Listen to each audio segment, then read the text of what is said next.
Bearcat Bounce Podcast, back at it again. Happy Monday. We are a Monday where it's a Monday heading towards the beginning of basketball season Monday. That's right. Each day we get one step closer. That's right.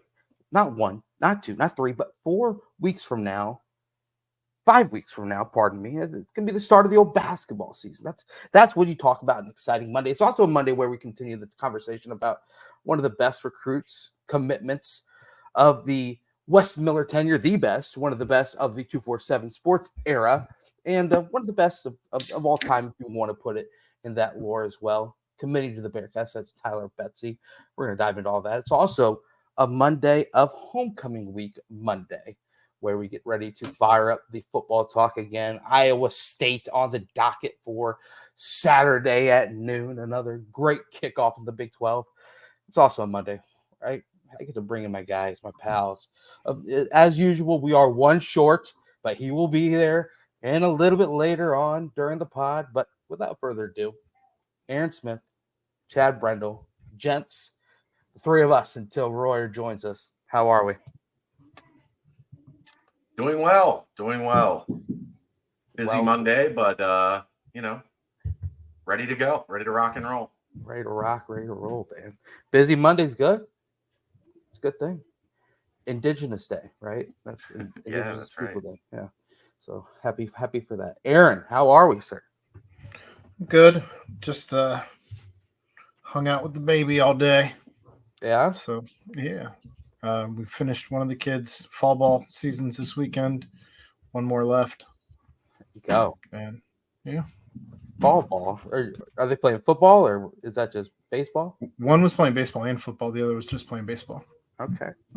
Wrapping up the seasons, baby. Volleyball season's done, right, Chad? Put a bow on that one. School season is done, and then a little bit of time off, and then we'll roll right into club season after the holidays. So a little bit of a break. Here we go, man. Cannot complain one bit, guys. Just obviously it's a little bit of a break from the Bearcat football this past weekend, but man, there were some wild things going on around the whole college football landscape and the Big 12 landscape. We'll dive into that later. But Bengals are back. We can mention that, right? Aaron, did you put the DM request out to Travis and old T Swift, inviting them to the game this Saturday for homecoming? No. All right. But George and I on George in the Jungle tomorrow have a guy you might have heard of, Mr. Rick Minter. Oh, wow. Where's Rick at these days? I don't know, but he's going to be on the pod with us tomorrow, so we'll find out. There we go. Golly, gotta love that. But yeah, there's been a lot of basketball talk, and when you get excited listening to all the basketball talk, driving your car down the road, you might get a little bumpy going down the street. You might get a little too excited when you hear that Wes Miller is a surprise guest on last Thursday's nightcap. I know I did. Drove right into a curb. Had to get myself a wheel change. I went over to Danco Transmission and Auto Care. Danco Joe, I didn't do that, but I would have if I was in Cincinnati. And I would have mentioned the BBP. I would have mentioned Chad. I would have mentioned Aaron. And I would have gotten myself 10% off of the fixing of that tire. I probably would have gotten an oil change as well and gotten $10 off of that oil change. And so I wish I was in Cincinnati because the excitement was a little bit too much, because basketball season is right around the corner. So, head to Danco Transmission and Auto Care. Danco Joe will hook you up there. Guys, obviously, let's put a bow on the Tyler Betsey commitment. You guys have talked about it on the nightcap. Obviously, we've had a lot of talk leading up to it as well. Kane Broom, another good shout out there. It's funny. You go on to the Twitter of Tyler Betsey, and one of the only tweets that he has about his commitment is just the Kane Broom gif, which is a pretty cool thing to see there. But guys, huge commitment. Obviously, the highest ranked commit of the Wes Miller tenure, which is, you would say, oh, Wes has only been here this many times, but he's got 4 top 100 recruit commitments, and since the 3 years that he's been able to get a class together. Tying a bow on it, guys, Tyler Betsey, big time commit, especially heading into the Big 12, obviously, and we've heard the influence on recruiting that has had. But your thoughts now that the weekend has passed, and it agree with me or not, it seemed like there was a lot of excitement around it, but like we're talking about now, it's kind of the vibe of, okay, we expect that out of Wes, going after the big guys and occasionally being able to land one. So thoughts after the weekend has passed. Significant addition. I mean, I think he complements Tyler McKinley. I think right now they're both foremen. I think, they do different things. They give you different strengths and weaknesses. We talk about the ability to dance all the dances. This should shore up the 4 position at Cincinnati for the considerable future. You've got one kind of bigger, more of a traditional 4, and then your modern stretch 4 that can step out and really, really shoot the ball from distance, getting better playing off the bounce. I need to see more of him in a high school setting, because the way he was used in AAU, I don't think really fully displayed his game, which isn't a knock on his AAU team. It's just what they needed. They had a high-level point guard that could get downhill. They needed a 4-man that wasn't going to clog the lane and was going to be able to hang out on the perimeter and knock down open shots when the ball came back to him. And he was really good at it. So I do want to see a little bit more in terms of, during the high school season, how he's used, what's his natural ability when it comes to being able to put it on the floor on, and attack closeouts. How does he handle it in transition, things like that. But, it's hard to find 6'8", long 6'8" dudes that can really, really shoot the ball.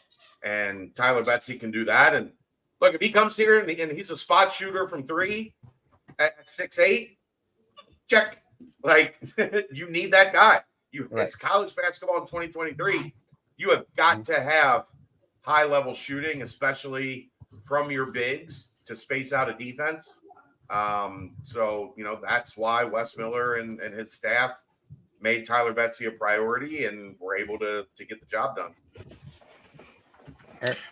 I'm just excited that we have another guy. I mean, what's the one thing that we complain about pretty much year in, year out as Bearcat fans is lack of bigs.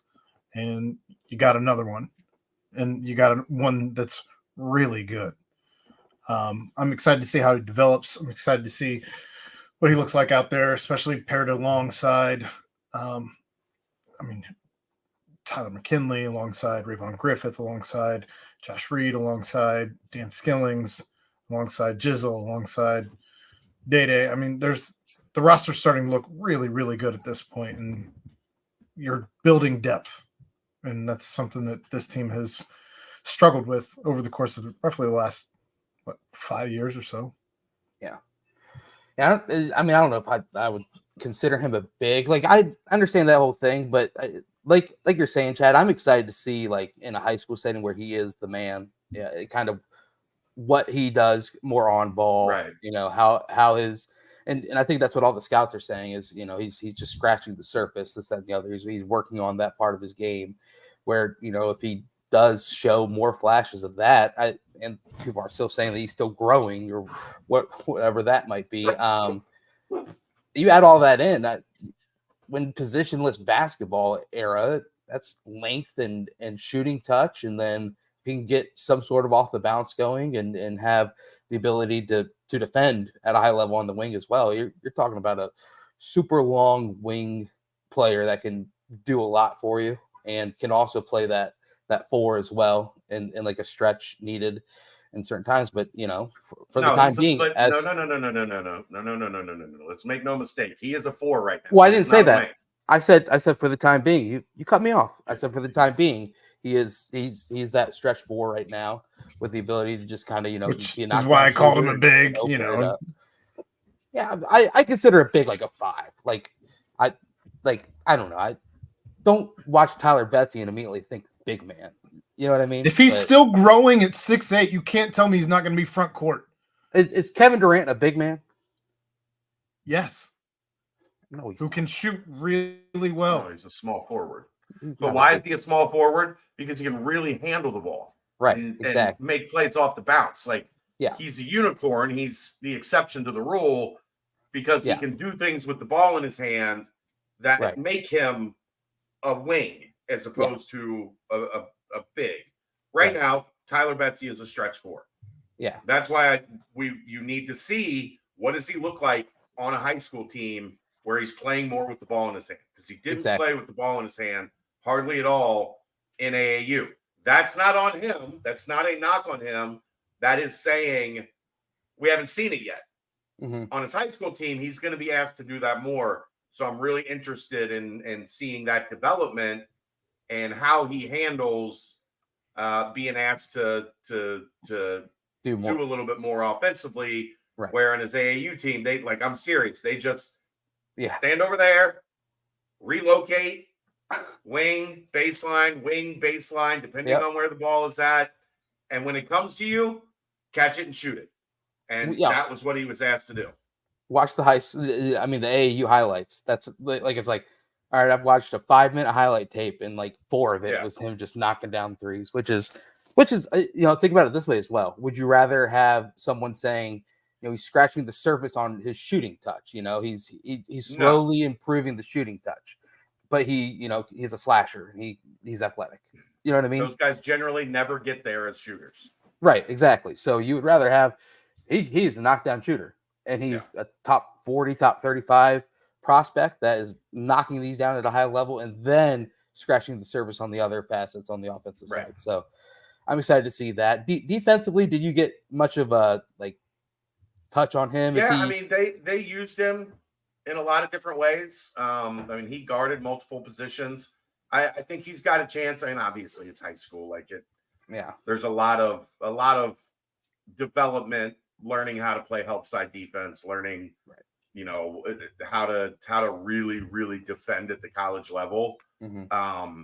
But I think he's going to be okay. He's not a bouncy rim protecting, rim running athlete, but he's athletic. He's it's not like he's slow footed by any stretch of the imagination. He's long too. You can just tell during that whole commitment article.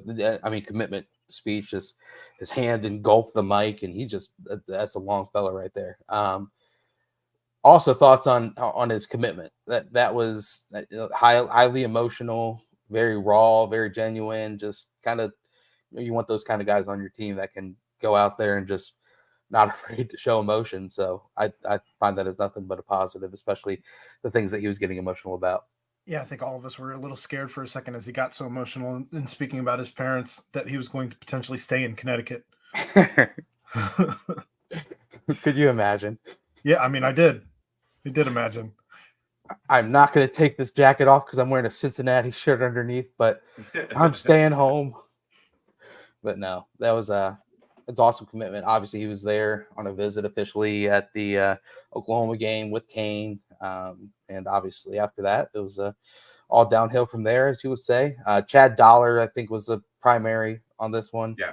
So shouts to Chad Dollar. The mention was him coming in and being a ace recruiter and then also an ace coach and just showing his chops there as the recruiting side.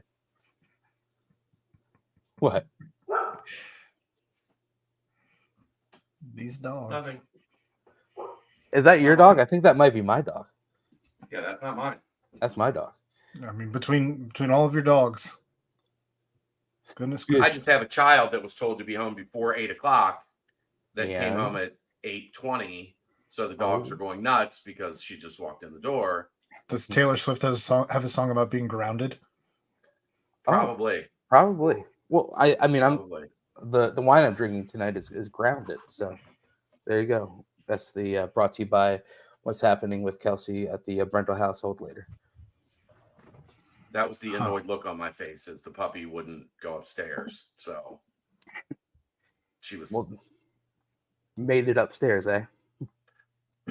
But yeah, I mean, obviously a huge commitment. The whole during the 247 era, talking about top commits and whatnot, it people can kind of run with that because it's kind of the only vantage point to say like top, one of the best recruits in program history. But I like that you guys kind of settled that a little bit on the pod, kind of mentioned, well, that's just in the 247 sports era. So, but it's really more like the Rivals era. Like it dates back to well before 24/7 sports was started. Right. Rivals and Scout were definitely around. The online, like the .com rankings era, where there were places that had like national staffs out evaluating talent. Before then, it was like, a guy like one like Clark Francis or, Did you still have to go through the NCAA and get certified back then, or was it kind of just like a freelance? Yeah, you did, but it was different. Yeah. It was different. One of my buddies, that's his job at the NCAA is certifying these recruiting companies that reach out to him. So he said it's kind of a wild roller coaster ride for him. A lot of just I can only imagine. It's seeing mom some and of those pop dudes saying, out on the road. Right. I can only imagine. It is I can only imagine. fun down there at downtown Indianapolis. But yeah, it's definitely something. Huge commitment. And also, how about the ability, because Tyler McKinley can also knock down shots from the outside, has the ability to stretch the floor as well. I mean, you're talking about numerous players that can shoot the basketball, just kind of filling up the roster with those type of talents. The days of having no one on the court available to shoot threes or stretch the floors, it seems like it's going to be a thing of the past. So that's always a positive. Hey, I've been saying this for a long time. I think the formula to winning consistent, successful stretches in college basketball is landing 2 top 75-ish kids every year in high school. Right. And as long as you're doing the job and finding guys that complement each other, that complement what you want your culture and what you want your system to be, and you're not just, where a lot of teams screw it up is they recruit numbers as opposed to recruiting the actual players. Mm-hmm. Meaning, oh, well, we don't have any 4-stars in this class, so let's just find a 4-star and circle him, and okay, now we got a 4-star. Like, right. Not that. But if you do it right and you go out and you're able to fill your roster over a period of time with top 75 guys, 2 at a time, at minimum, 2 at a time in every cycle, you're going to be in a good place to win a whole bunch of college basketball games. I agree completely. Obviously not done with the 2024 class. The names, might be, depending on what the decisions are among the targets still out there. Travis Perry, which if Travis Perry committed to Cincinnati down the line, obviously it would become very difficult for people to stray away from the Tyler Perry. Accidentally calling him Tyler Perry because there's so many Tylers out there. I know Aaron gave you a nice mention with the Tyler Perry, but that and it feels like all their recruiting in this class are Tylers. It'd be Tyler, and you said Travis. No, it's Tyler. But so obviously Travis Perry, a name. Jace Richardson, still a name. The old Jaden Quayton's kind of went away. That's about it for 2024. I saw what it was tweeted out today that unofficial visit this weekend is Jaden Johnson. That's 2025. So 26, right? Sophomore. Yeah, top 25. Yeah, in 2026. So, man, they're shooting for the stars. Hope you land on one of them and bring them in. Anything more on Betsey or basketball recruiting as it stands right now? No, not really. Perry should be in town next weekend for the BYU game or the Baylor game. So, that's the next big thing to keep an eye on and see if, find out whether Kentucky's going to make a real play on that or if they're just going to keep dangling the carrot, and we'll see if he goes into decision mode. Doggone I think right now it's UC and Ole Miss. Kentucky and those carrots, man. I tell you what. Yeah, I'd go all out, take them golfing. It's still pretty nice weather. I went out and got 18 in on Saturday, so hopefully it's the same way they can figure something out for them. But yeah, gonna be exciting as things continue to roll because the staff obviously knows how to recruit and they're doing it at a high level. You guys want to timestamp just the recruiting portion here real fast? I mean, I can. I think Quick Paper we might as well. Supply, your locally and family-owned restaurant supply company for all your non-food products. Quick Paper services over 150 restaurants with weekly low minimum next day deliveries, providing a wide range of food service products from to-go containers, cups, custom printed products, eco-friendly, and much more. They also have cleaning and restroom supplies for all your janitorial needs. Call Nick 513-470-2029 and reference Bearcats for 20% off your first month of purchases. Boom. Boom, baby. So we are Jack Laub days away from tip-off for the 2023-24 season. UIC, University of Illinois, Chicago, comes to town, comes to Fifth Third Arena on Monday at 9 p.m. Nice little 9 p.m. tip. So basketball right around the corner. You guys have obviously dove into it pretty well and had Wes on the nightcap last Thursday. Great having the old headman on and diving into what he had to say. But one tidbit that he said, as UIC comes into town, he mentioned that the non-conferences, it's better than at first glance. So I did a little homework. He mentioned that the people at Bearcat Journal should do that, a little dive into the non-conference. I'm just going to throw out a few things. Eastern Washington, the first team that comes up, that was solid. Had an 18-game winning streak at one point last year. Pretty good. They lost in the second round of the NIT against Oklahoma State, so that means they won their in-season conference. They finished number one on the year. So not bad, Eastern Washington. NKU, obviously we know NKU tournament team last year. I hope that the Bearcats absolutely wax them at Fifth Third. Georgia Tech, not great last year, but first-year head coach Damon Stoudemire kind of revamped the roster. They have 3 high-level 4-star recruits that were coming out of high school that now have transferred into their program. So kind of that new look, revamp, new feel with new head coach.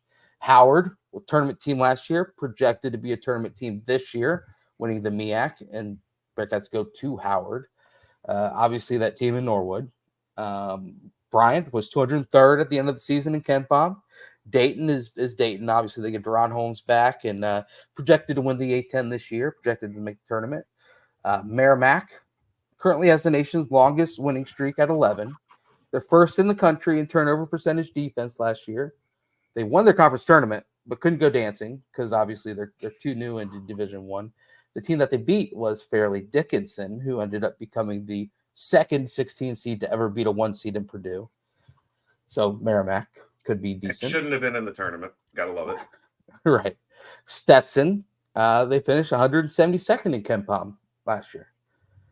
And then the other teams that didn't make this little write-up list were pretty bad and projected to be pretty bad again this year. How do you guys slice up the non-conference? I know Wes, mentioned how it's kind of just first year in the Big 12, want to not fatigue the team too much with either travel or, difficult game scenarios, this, that, and the other. Now that we are less than a month away, we're really getting into the nitty-gritty of things. Your final thoughts on the non-conferences. Obviously, we'll kind of break it down a little bit more, getting closer and closer each week. I think it's what you want. I think it's exactly what you want. I mean, you're going into arguably,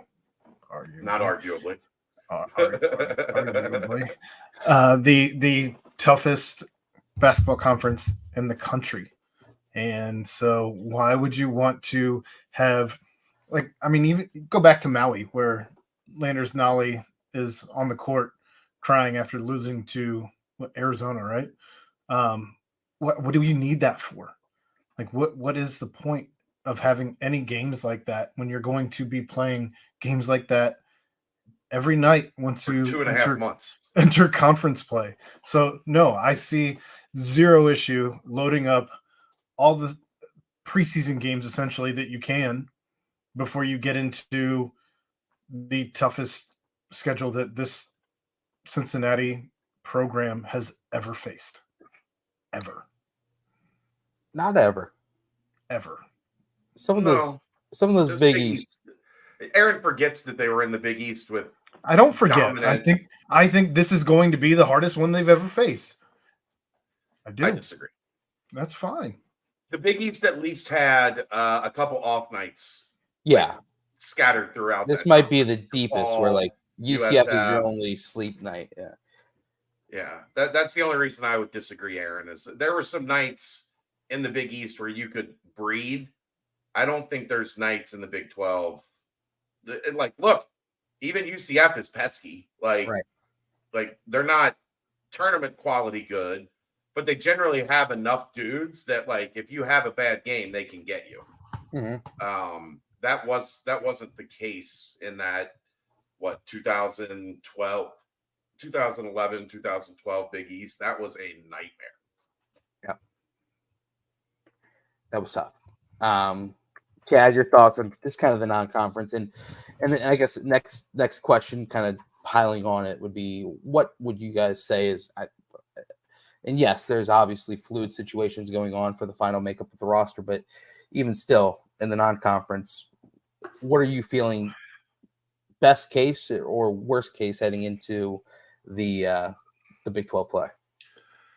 My take on the non-conference is I think people are casually forgetting that this is a team replacing 4 of its top 5 scorers. Like, the offense, I think, is going to be okay. I don't think it's going to be bad, but I think it's going to take some time. Right. Because I don't know that there is a go get a bucket like 20 point a night, like 20 points on any given night guy. Right. I guess. Agreed. What would mix? There's not a guy that can score 20 falling out of bed. Mm-hmm. So I think there's going to have to be a lot of continuity. I think there's going to have to be a lot of flow on offense. I do think this has a chance to be the best passing team that they've had in a while, but that takes time to develop, and it takes time for guys to get comfortable in those roles. So I think you want to do that maybe without the bright lights shining on marquee games throughout November and December. Like, I just think I think it's easy to say, like, this is a bad non-conference schedule, but sometimes it's for need. And is it a super challenging non-conference schedule? No, but I don't know that this team needs that. I think this team needs to be in a situation where they can pile up some wins and pile up some confidence as they're doing so.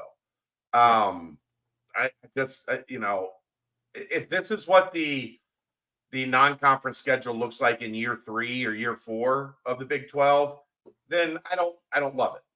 Right. Because I do think there can be another, an extra home and home thrown in instead of Howard with like a high major team, a little bit better MTE that challenges you a little bit more.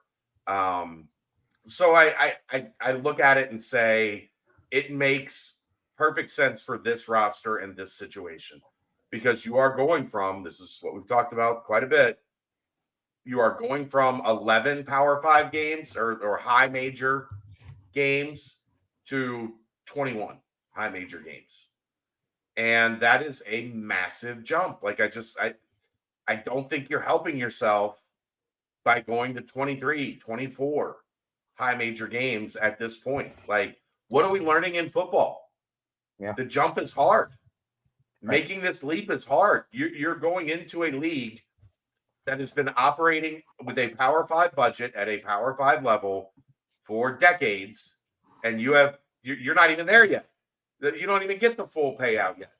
So like it makes sense to be smart and to not overtax yourself in November and December and have a team that is worn out when they get to January, because you went out and you overextended yourself in November and December. You probably are looking at, your 9-4 or 8-5 coming into Big 12 play.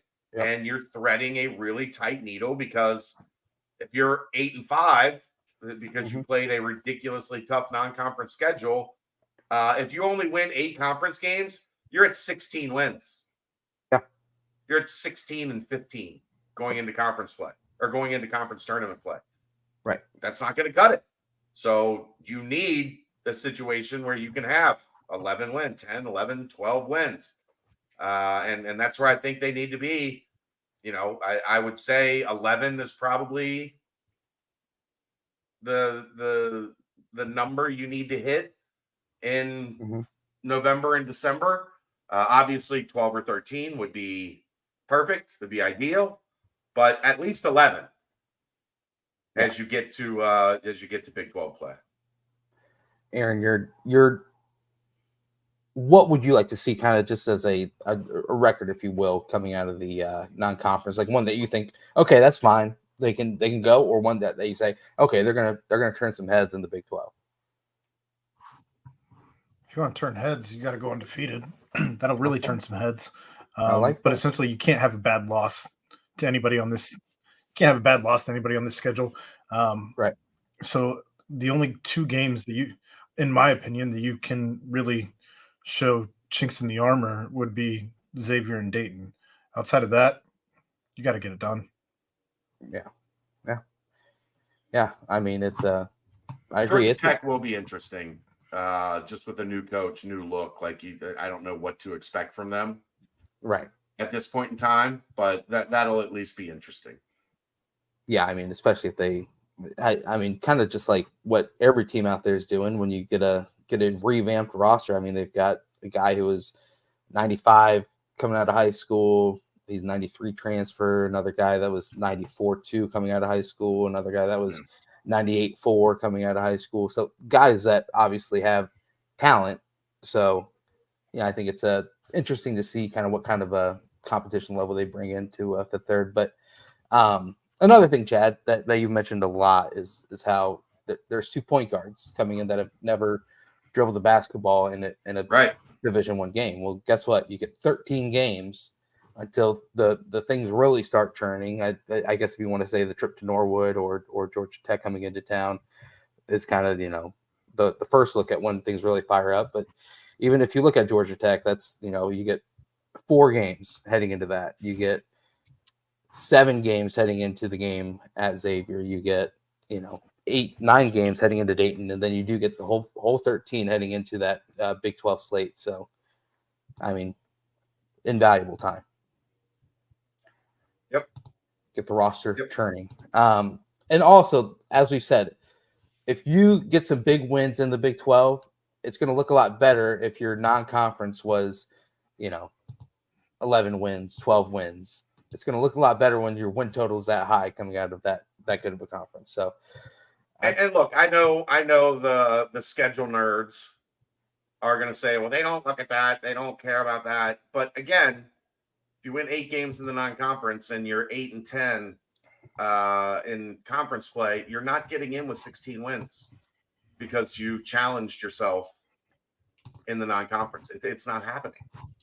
Yeah, I mean that's best case. What Wes mentioned it. West Virginia went 7-11 in the Big 12. They went 10-2 out of conference. They did play like 4 top 100 teams in the non-conference and got a couple of pretty good wins. But still, it's you gotta choose which battles you want to play, and you gotta just win.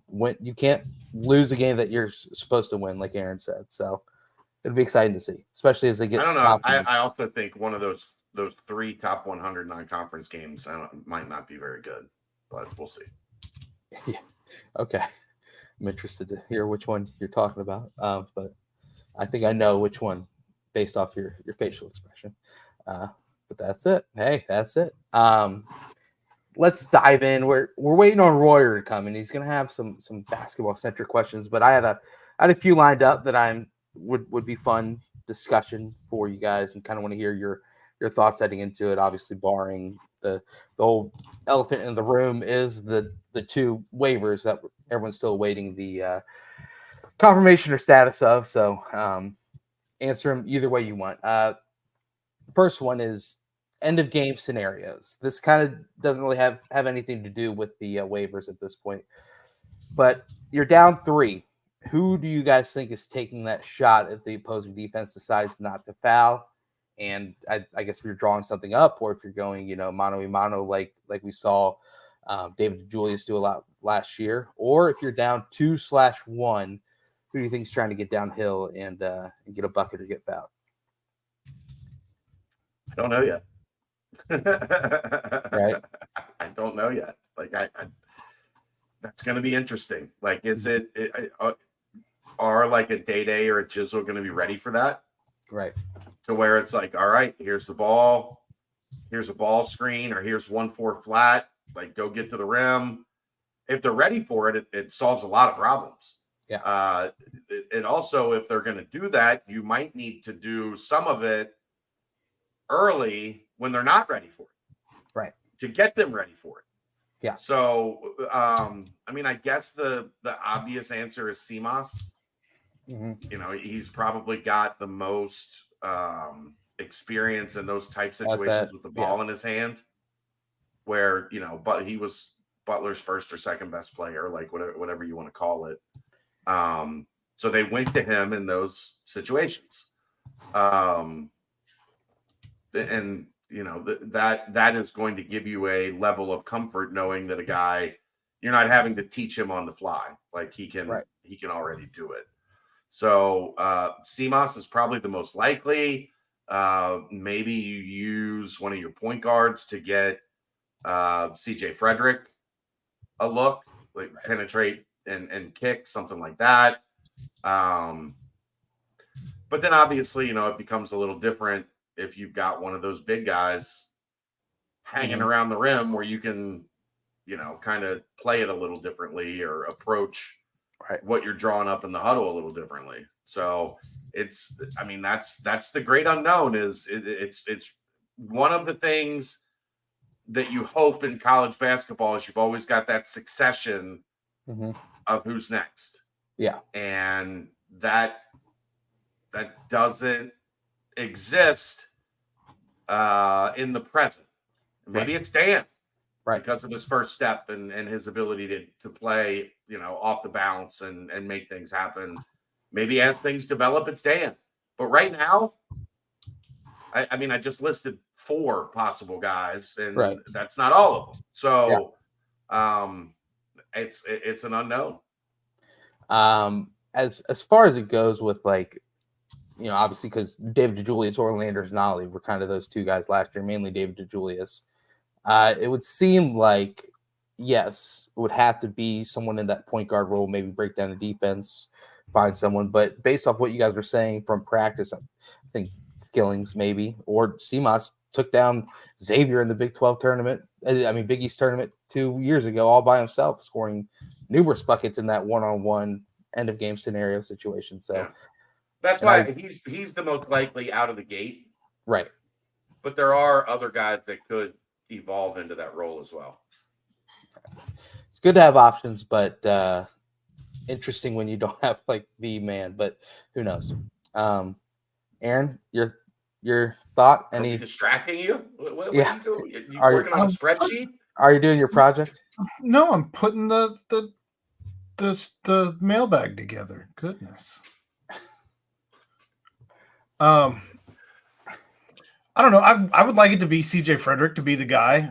I don't know. I've not watched a ton of film on what. It's just not a guy that plays off. CJ isn't a guy that plays off the bounce a lot, so I think that's difficult to ask that of him. You might want him to be the guy that takes the actual shot. That's what I'm saying. Like, I don't. You draw up the play, you kick it to him, and he's pop and shoot. But that's who I would like it to end up being if he's the shooter that he's been touted to be.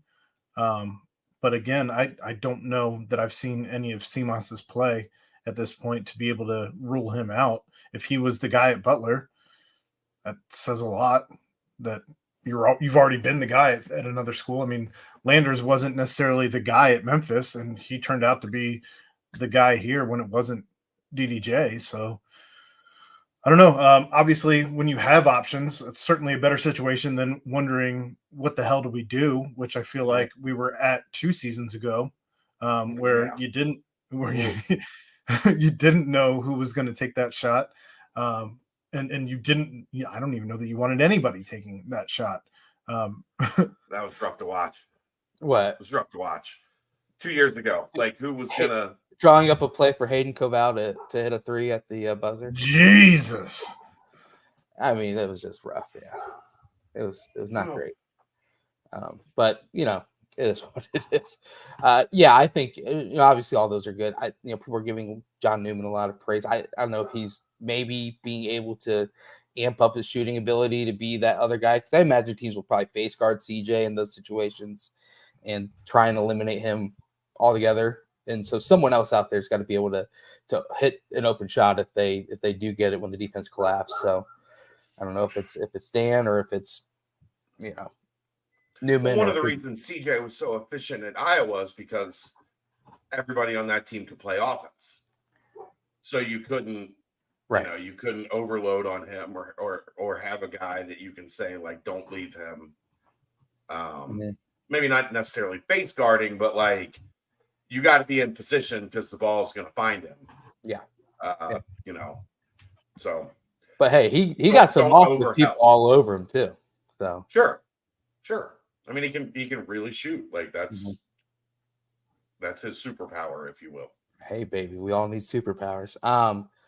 Next is do you think this team would have one player or more averaging 15 points or more, or 5 players averaging double figures?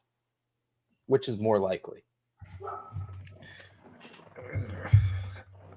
I think it's going to be 5 guys in double digits is more likely than 2 guys averaging over 15. He just said 1, right? Just 1 guy averaging over 15. 1. Oh, 1 over 15? I thought it was 2 over 1 15. or more. 1 or more. I still think that I have no idea what rotations are going to look like, what minutes are going to look like, but even if there were if everybody gets to play, essentially, as the roster is currently put together, I don't know that you have a guy who's going to average 15. That you have to get the ball in his hands that many times every single game to make sure he's getting his 15. Yeah, like who on this team is going to demand 15, 17 shots a game?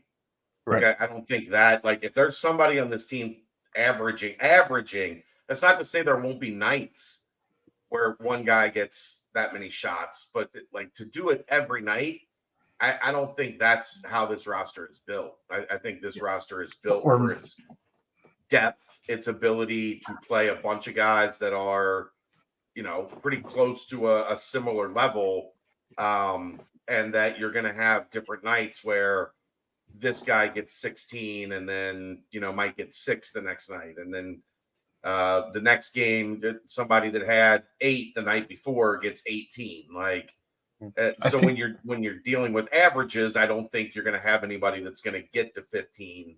Yeah. Because I don't know that there's anybody that's consistently going to be up in that 14 to 17 point range every night.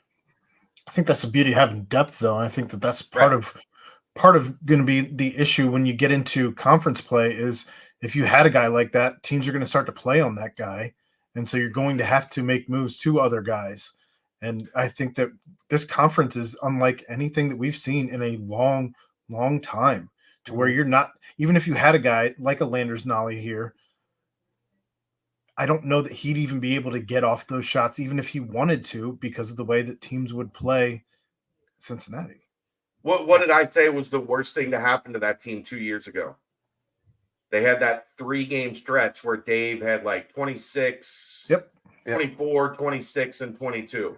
And then everyone everyone was just like, well, just stop him, and they're dead. Yep. And then they stopped him and they were dead. And, even last year, like there were a couple stretches where Landers, would go off, and then you'd see Popped 2 or off, 3 yeah. games where they would overload on him and make it really difficult for him. He wasn't the best off the bounce at creating space. Right. So yeah, I mean, that's part of dealing with a new conference also, is that scouting reports are going to adjust drastically as you go through that new conference.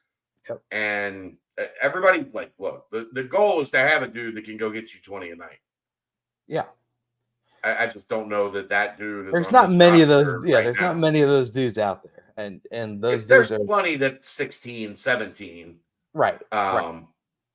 But I think this is a team that's gonna compete with its balance. Yeah. With its ability to kind of cycle through and find who the hot hand is. Segment to segment, stretch to stretch, half to half. Right. That's, if they're successful, that's going to be how they're successful, is spreading the wealth around. Agreed. And I think there's guys on this team that are going to be able to put up 20 on a night. I think Dan is capable of that. Sure. There's 5-6 guys that are capable of that, I especially agree. if Aziz and Jamil are eligible. I just don't know that there's anyone that every night you're getting night in, night out. 17 Exactly. shots. Yeah. Yeah. I mean, you would think the That's one not a player bad thing. No, not at all. Agreed. I think the one player that would maybe like fit that prototype would be Dan, but he's just not, maybe a year away from having that sort of volume.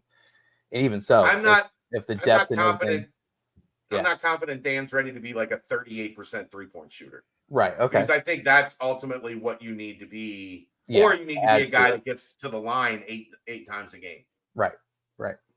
No, I'm with you guys on the more double-digit scores, 5 double-digit scores rather than the 15 plus. But the weirdest one, if you go back at the history of the past 20, 30 years, is that 2014-15 season, the year after SK's senior year, 0 players averaging in double digits for the year, which is just nuts. the Larry Davis year.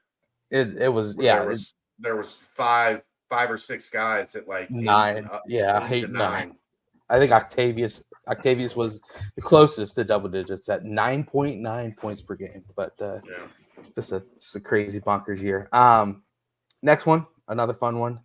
So last year, Vic was somewhat unexpected high-level producer for the team. If you remember, during preseason talk, it was about Kalu being the leader in rebounding and different things of that sort. Who do you think has the potential to be that somewhat surprise player this year that, maybe it's not necessarily leading the team in certain categories or certain statistics, but kind of maybe getting more minutes than you projected, or kind of, filling a role better than you thought they would heading into the season?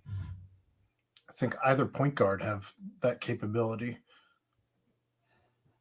Okay. Yeah, I mean, it's probably going to have to be one of those two, because I don't Sure. know. I mean, I guess if they don't get either waiver, like it could be a Josh, it could be potentially even a Rayvon. But I think if you're looking at both of those bigs being eligible, Vic sliding to the 4, you start doing the math on minutes. Close it up, yeah. There's not a lot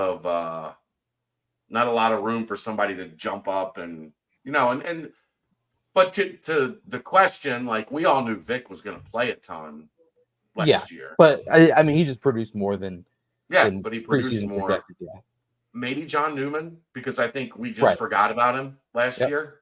Yep. I mean, you kind of touched all the ones that I was thinking. Just the way that Wes talks about Reed kind of makes you think if the minutes are available, then he might have the ability to produce. I kind of hope it's Rayvon, because everyone's talking about how he's a little bit more ready than people anticipated at this level at this point. But yeah, I think John would probably be the correct answer if he can stay healthy the whole year and kind of put up higher stats than you would imagine he would heading into the year. Next, if you guys remember last year, the full court press was kind of used a lot in the beginning of the year. Kind of somewhat exposed, especially in that Arizona game. But Arizona was a bit of a unicorn when it came to high level offense and getting things moving. But Wes has mentioned how he's got the personnel in right now on the team that kind of fits the way he wants to play a little bit more. Do you think that that has a direct correlation with the full court press, and do you think that'll kind of be the go-to defense that we see out of this team now that the length of the bigs, if available, are there to help out? Take it away, Chad. I think that legit depends on the waivers. Yeah. If you've got that kind of depth at the 5 and you've got Aziz back there to just erase whatever comes his way, then I think you can be a little bit more aggressive, freewheeling, aggressive with trying to press. Without him, I think you're in a difficult spot because of the 2 new point guards. Yeah. So not only are you asking them to run a Big 12 offense for the first time, you're also asking them to defend 96 feet. Mm-hmm. I don't know that that's ideal. Right? Yes. So like I if you have the waivers, I think you can be a little bit more aggressive pressing. But like, I don't know, you're still talking fit.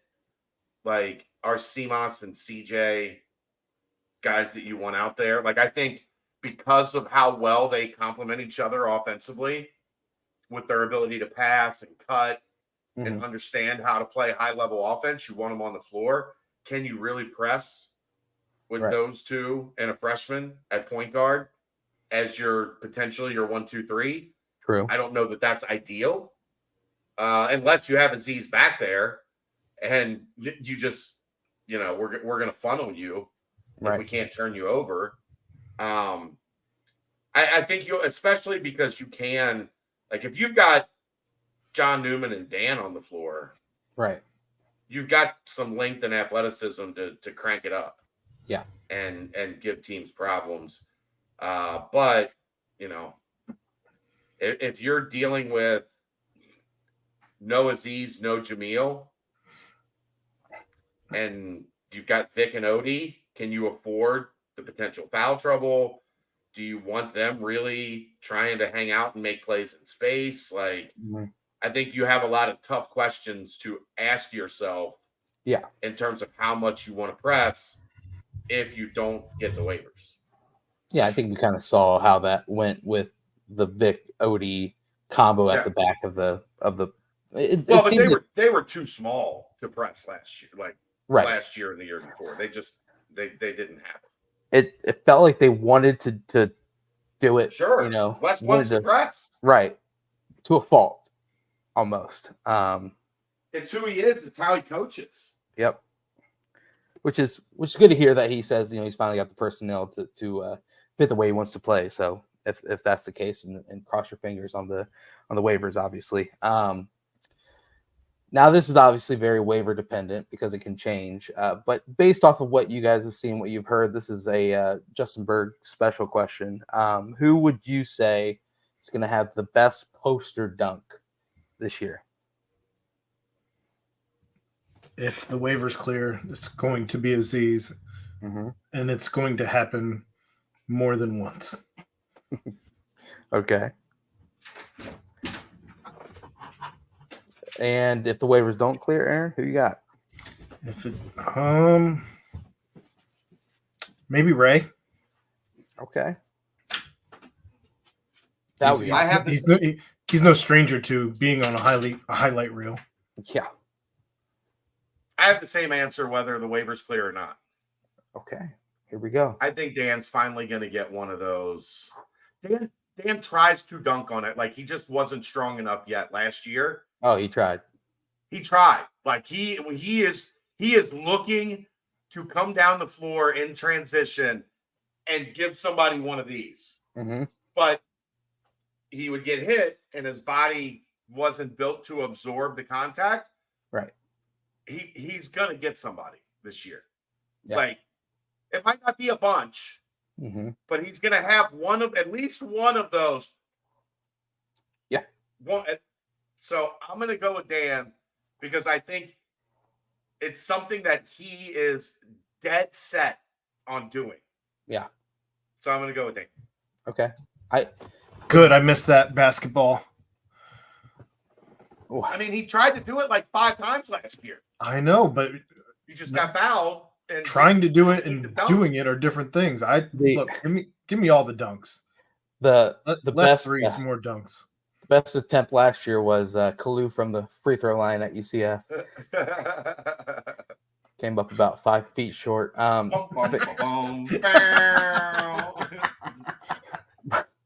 who knows? Aziz could maybe do that. Maybe he's just warning us about the future, saying you guys will have someone next year that could potentially do this. So watch me try. But I think if you get Jizzle or Day Day that are like extremely confident one game and they get a blow by past the defender and kind of rise up, I could see them having a pretty nasty one. But yeah, it's fun to say all these different players that kind of fit that mold. But the way that you mentioned Aziz kind of just throwing down anything near the rim kind of makes me agree with Aaron. But either way, I think Dan looks huge. Anything near the backboard, right? Not near the rim. Near the backboard, near the baseline. Can everyone on this team dunk? Can CJ Frederick dunk? Yes, they're college basketball players. They can all dunk. I mean, DeJulius would never dunk. He can't, but he could. Well, my point is, like, are we going to see a CJ Frederick dunk? I guess no. Or is he going to be a David DeJulius and lay it up? Yeah, there's nothing wrong with that. If you try that and miss it, yeah, that's especially if you're CJ Anthony. Yeah, it's not good. I mean, there's no knock on the guys last year, but like seeing like Micah on a breakaway and just laying it in was just like, oh gosh, would be awesome to get the crowd hyped with the dunk right there. But hey, we'll take. But outside of CJ Frederick, though, is there anybody else that we're going to see the layup as the go-to as opposed to the dunk? Oh, I could see CJ Frederick dunking. I thought you meant CJ Anthony. No. CJ Frederick's 6'5". Like, he can dunk, like, on a fast break. Like, Julius didn't dunk because the odds of him making the dunk were very low. I get that. Like, CJ Frederick can dunk, yeah. Like that. Okay. If he gets one out in transition with, like a clear path to the dunk, he will dunk, yeah. Okay. Gosh, it's a great thing to say, huh? Well, yeah, the difference in this roster being your point guards are 6 foot, 6'1", but they're both super explosive, and then everybody else is 6'5" or 6'4", 6'5", or bigger. So then, yes, everybody. We should expect to see a dunk from everybody throughout the season. I would think so, yes. Okay. Of the 13 scholarship players, I would think that is, yeah. Man, dunk away, baby. Dunk away. I'm all about it. I mean, let's also not forget, Brent, there's a guy we didn't mention that probably has the best poster dunk on the roster. John Newman. When he was at Clemson, and it's John Newman. Well, and his dunk at Houston. Yeah. That was so too. A beautiful one as well. Yeah. I mean, John, he's kind of the forgotten man on the roster, but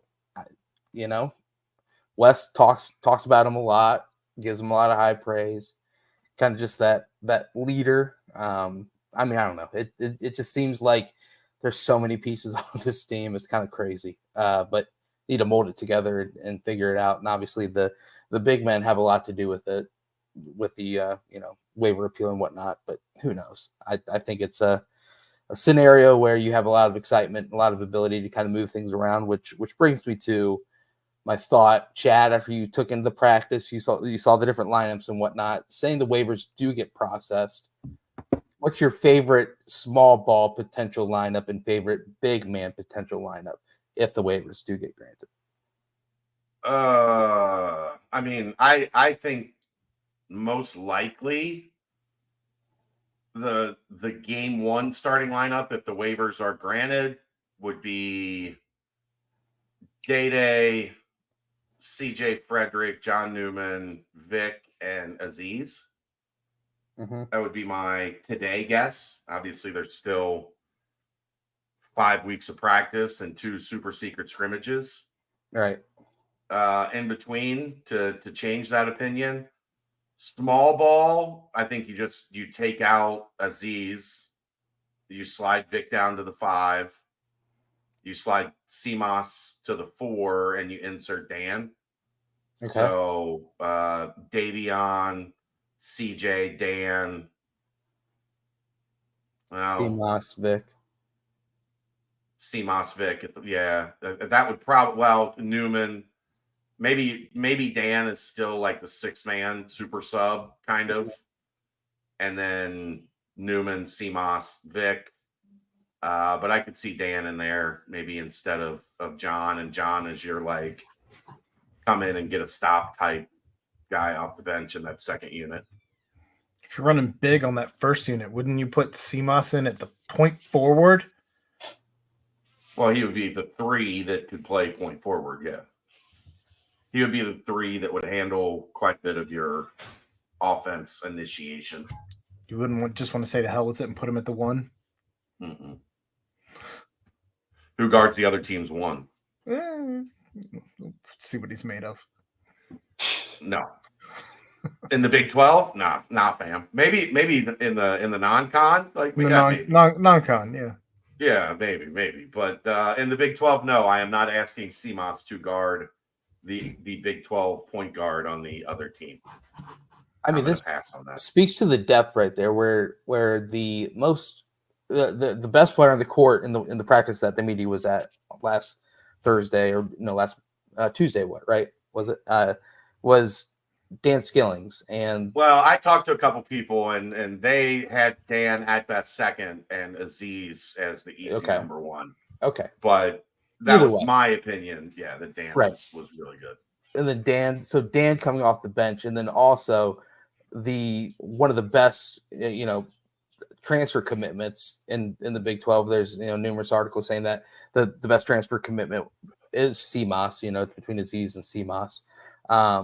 And CMOS also coming off the bench. It just speaks loud volume to the potential depth of this team, which is just I mean, I think you've really got 6 or 7, 8, depending on the waivers, quality like Big 12 level starters on the roster. Yeah, if you get both waivers. I mean, I think getting both waivers is probably not something I would bet on, anticipate. Yeah, right. I wouldn't gamble on that by any stretch of the imagination, but yeah. Question from Bill I want to get to so we don't forget it. There is no deadline, Bill. The NCAA does whatever the hell it wants to do, and no, neither of them have been ruled on to this point. What a joke. Hey, Tez Walker, did you see the stuff today, Aaron? I said Tez Walker suited up on Saturday. I saw that he cleared and all that. No. This was bombshell. North Carolina just bringing heat. The NCAA basically said last week, like we approved him because there was additional things that we information gathered that the university had withheld. They had right. Yeah. That and then North Carolina came back today and said, "Nah, fam, we didn't submit any additional information. The only thing that changed is that the Attorney General from North Carolina called and said, we will be seeking antitrust litigation against the NCAA if this is not reversed," and you reversed it. Well, so I mean, think of North Carolina came double birds. Think of what the NCAA said, though. Why in the flying fuck would the university withhold information from trying to get a guy granted weight? Like that, none of that ever made any bit of sense. Right, but they expected North Carolina to just be like go away quietly. Yeah, thankful that they got the waiver and to not say anything back. And North Carolina was like, "Nah, we didn't do anything different. We didn't add any additional information. You just changed your mind because we threatened We're going to take you to court. legitimate legal ramifications for your stupidity. Well, yeah, because as soon as that's granted, if they would have won that case, there are no more waivers. Right. Ever. Until the Supreme Court overrules it. Get out of here. What a joke. Yeah, I mean, let's just get Tom Mars on speed dial and have him ready, I guess, and get that red bold print out. And... No, the red box, not the red bold print.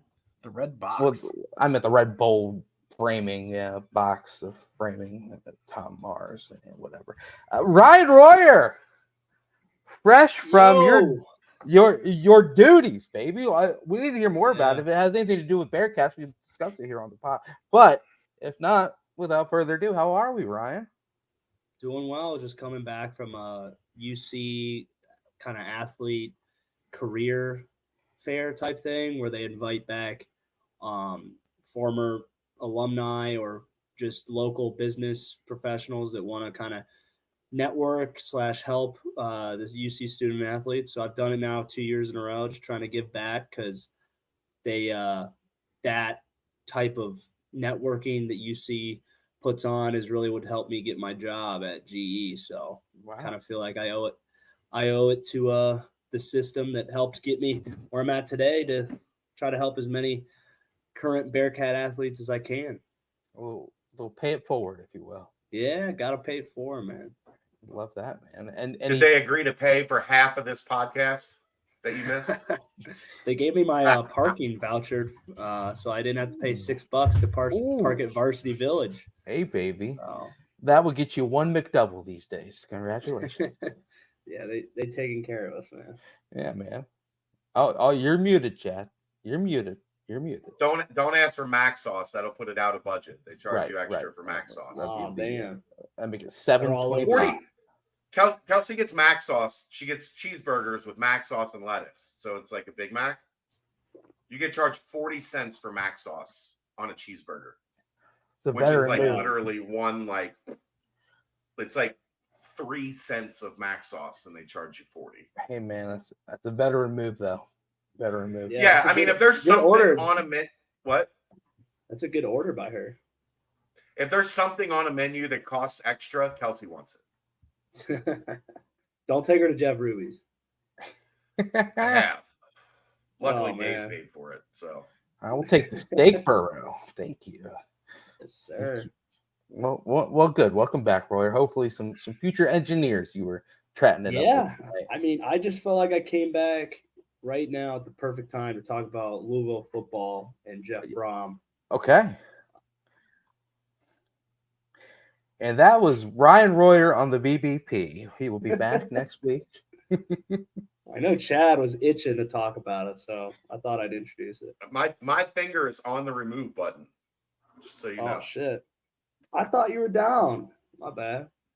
He's down to clown. You were here last week. Oh, I know. I got to poke the bear sometime.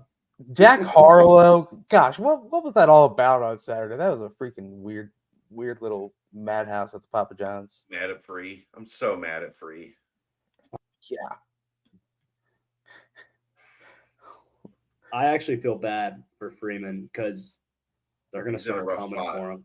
Yeah, he's in a rough spot. Well, dude, they played 3 gauntlets in a row. Like, it's hard, man. It is hard to play like 3 unexpected games. Unexpected too. Yeah, and you kind of saw like what would happen with us. Or we weren't playing the same quality of teams, but we're teams. It was like they had that game circled. It was their Super Bowl every week, and so we would just get everyone's best shot. And when you get 3 of those in a row, man, it's hard. But that's what you sign up for when you say yes to be the head coach at Notre Dame. You're everybody's big game. Yeah. You guys know how you viewed that Notre Dame game. Oh, yeah. The Dallas Cowboys of college football right there. I'll tell you that much. But yeah. I mean, I'd still say it's Alabama, but. Who? Alabama's the Dallas Cowboys? Alabama would be like the Patriots. But anyway. Yeah, it's Patriots fucking suck. They are Alabama's not very good dreadful. right now. Oh, they're terrible. Dreadful. Mac Jones bench. He's a worse quarterback than Desmond Ridder. Come on. I thought we were talking basketball. Where are we right now? Ryan Royer came and in messed up the whole talking thing. about young professionals of Cincinnati. Got the And- Mac Jones. What are we doing? I don't know, man. Carry on, gentlemen.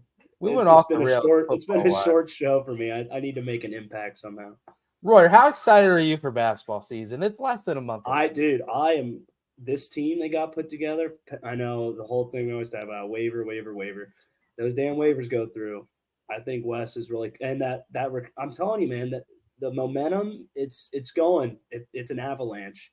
palpable, baby. All we need one breakout year where we just go off, and I think we're primed to do it this year. I mean, I'm all in on Wes. I think they're going to have a really good year this year and shock a lot of people in the Big 12. Maybe not. I'm not calling it like they're going to win the Big 12 or anything, but they're going to do better than a lot of people think.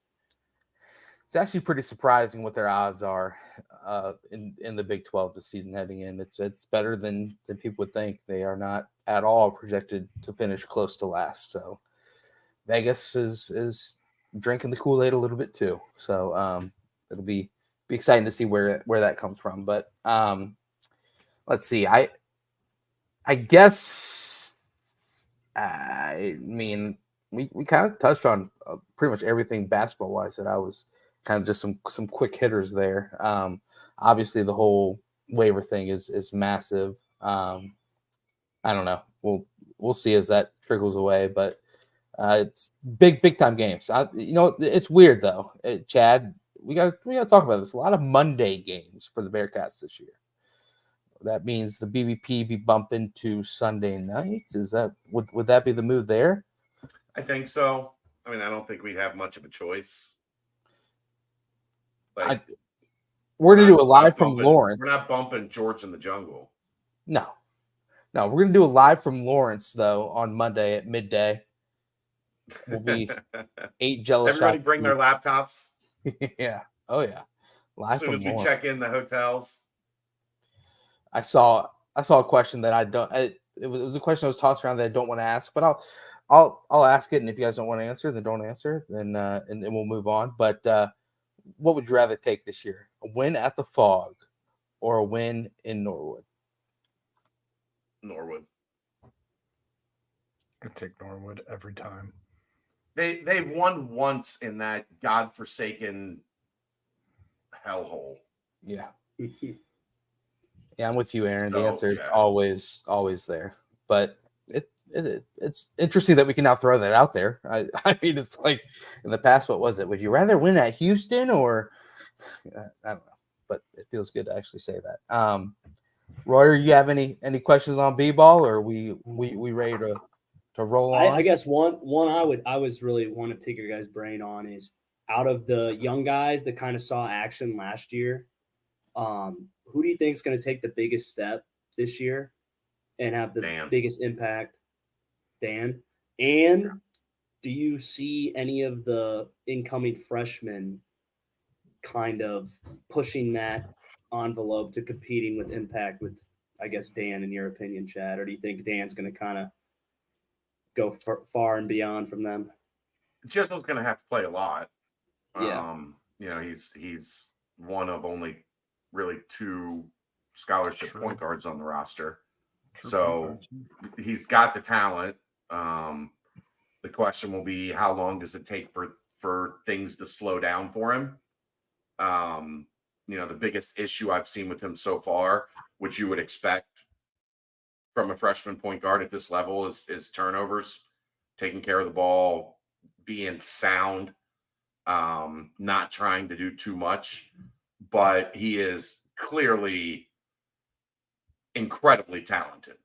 So he's going to play. He's probably, because of situation, going to have to play more than Dan did last year. Now, John Newman going out and then Rob Finnessy getting hurt kind of changed the metrics for Dan last year that allowed him to play maybe more than he would have if those 2 guys would have been healthy. But yeah, Jizzle's going to have to play. He's going to have to play a lot. He's going to have to be pretty good. if this is going to be a good team. Like, he cannot be a liability for 14 minutes a night if you bring him into the game. That's not, I don't think he's going to be.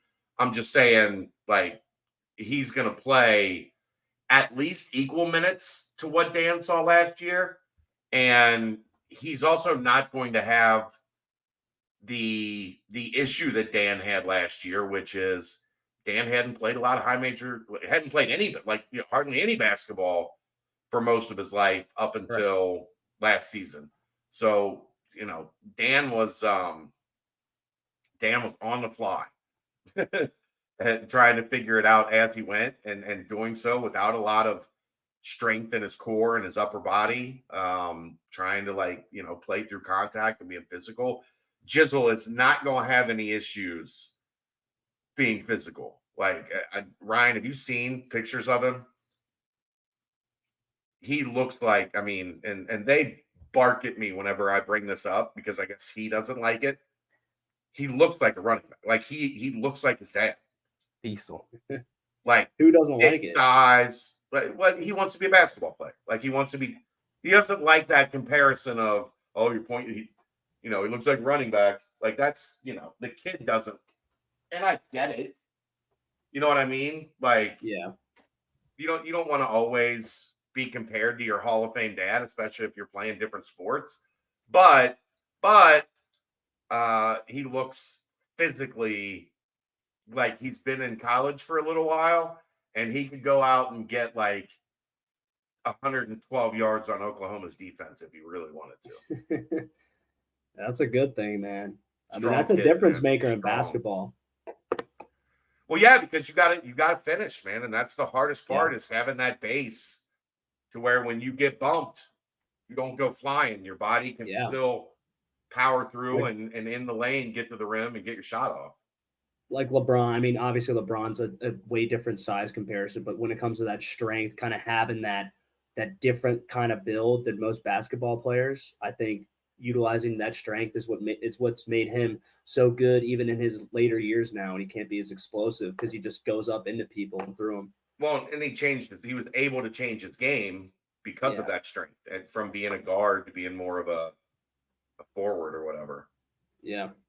That's good. As long because sometimes like football players when they go try to play basketball, they're not smooth, they're clunky, Right. They don't really know how to use their body in like the basketball sense of things. But obviously if you're a point guard and you're one of the best recruits in the country, you know how to use your body for basketball. And if you have a football body, I think even because you're going to be going against guards too. If you can get by guards and get up into the trees and get up and get physical and break through some of those arms and finish, I think that's really going to help them, especially kind of when you're young too, kind of level some of that playing field. He's a beast. He's a beast. And I'm so excited to see if Rayvon carves out some sort of a role on the team this year. There's definitely a place. Right. Physically, he's good. Like, he doesn't look or play like a freshman. Yeah. Numbers, man. Oof. It is. Right. It's a lot That's of the thing. It is nuts. I mean, obviously the waiver thing happens. I think he's going to have somewhat of a role, no matter what. But if things go hopeful for the Bearcats, then yeah. But man, the weapons that are available, it's nuts. It's a luxury and something that will only get better. Before we close up the basketball talk, see, this wasn't too bad, Chad. You and Aaron dogging the whole. Let's have a little bit more in depth b-ball but this talk. Wasn't a season preview. I wasn't talking season preview. No, you did. You said we'll do the basketball. I said season preview. I said Aaron. basketball. Your exact podcast. word. Your exact Oh, words. I will go back and find it for a fact. I said basketball centric podcast. After we made fun of you for doing a preview. No. I'll go back and find it. But see, that wasn't too bad. Hold on. Hey guys, this is from last Monday. Hey guys, tonight's pod is Brent's superlatives. And then next week will be the full-on basketball preview. Okay. Sure. We're going to talk about text messages and this podcast. Got the receipts. Hey, well, at least I actually try to get some things together for the squad. Right there it Hey, is. put that away. Don't be giving out phone numbers. Golly, got enough people hitting my line these days, man.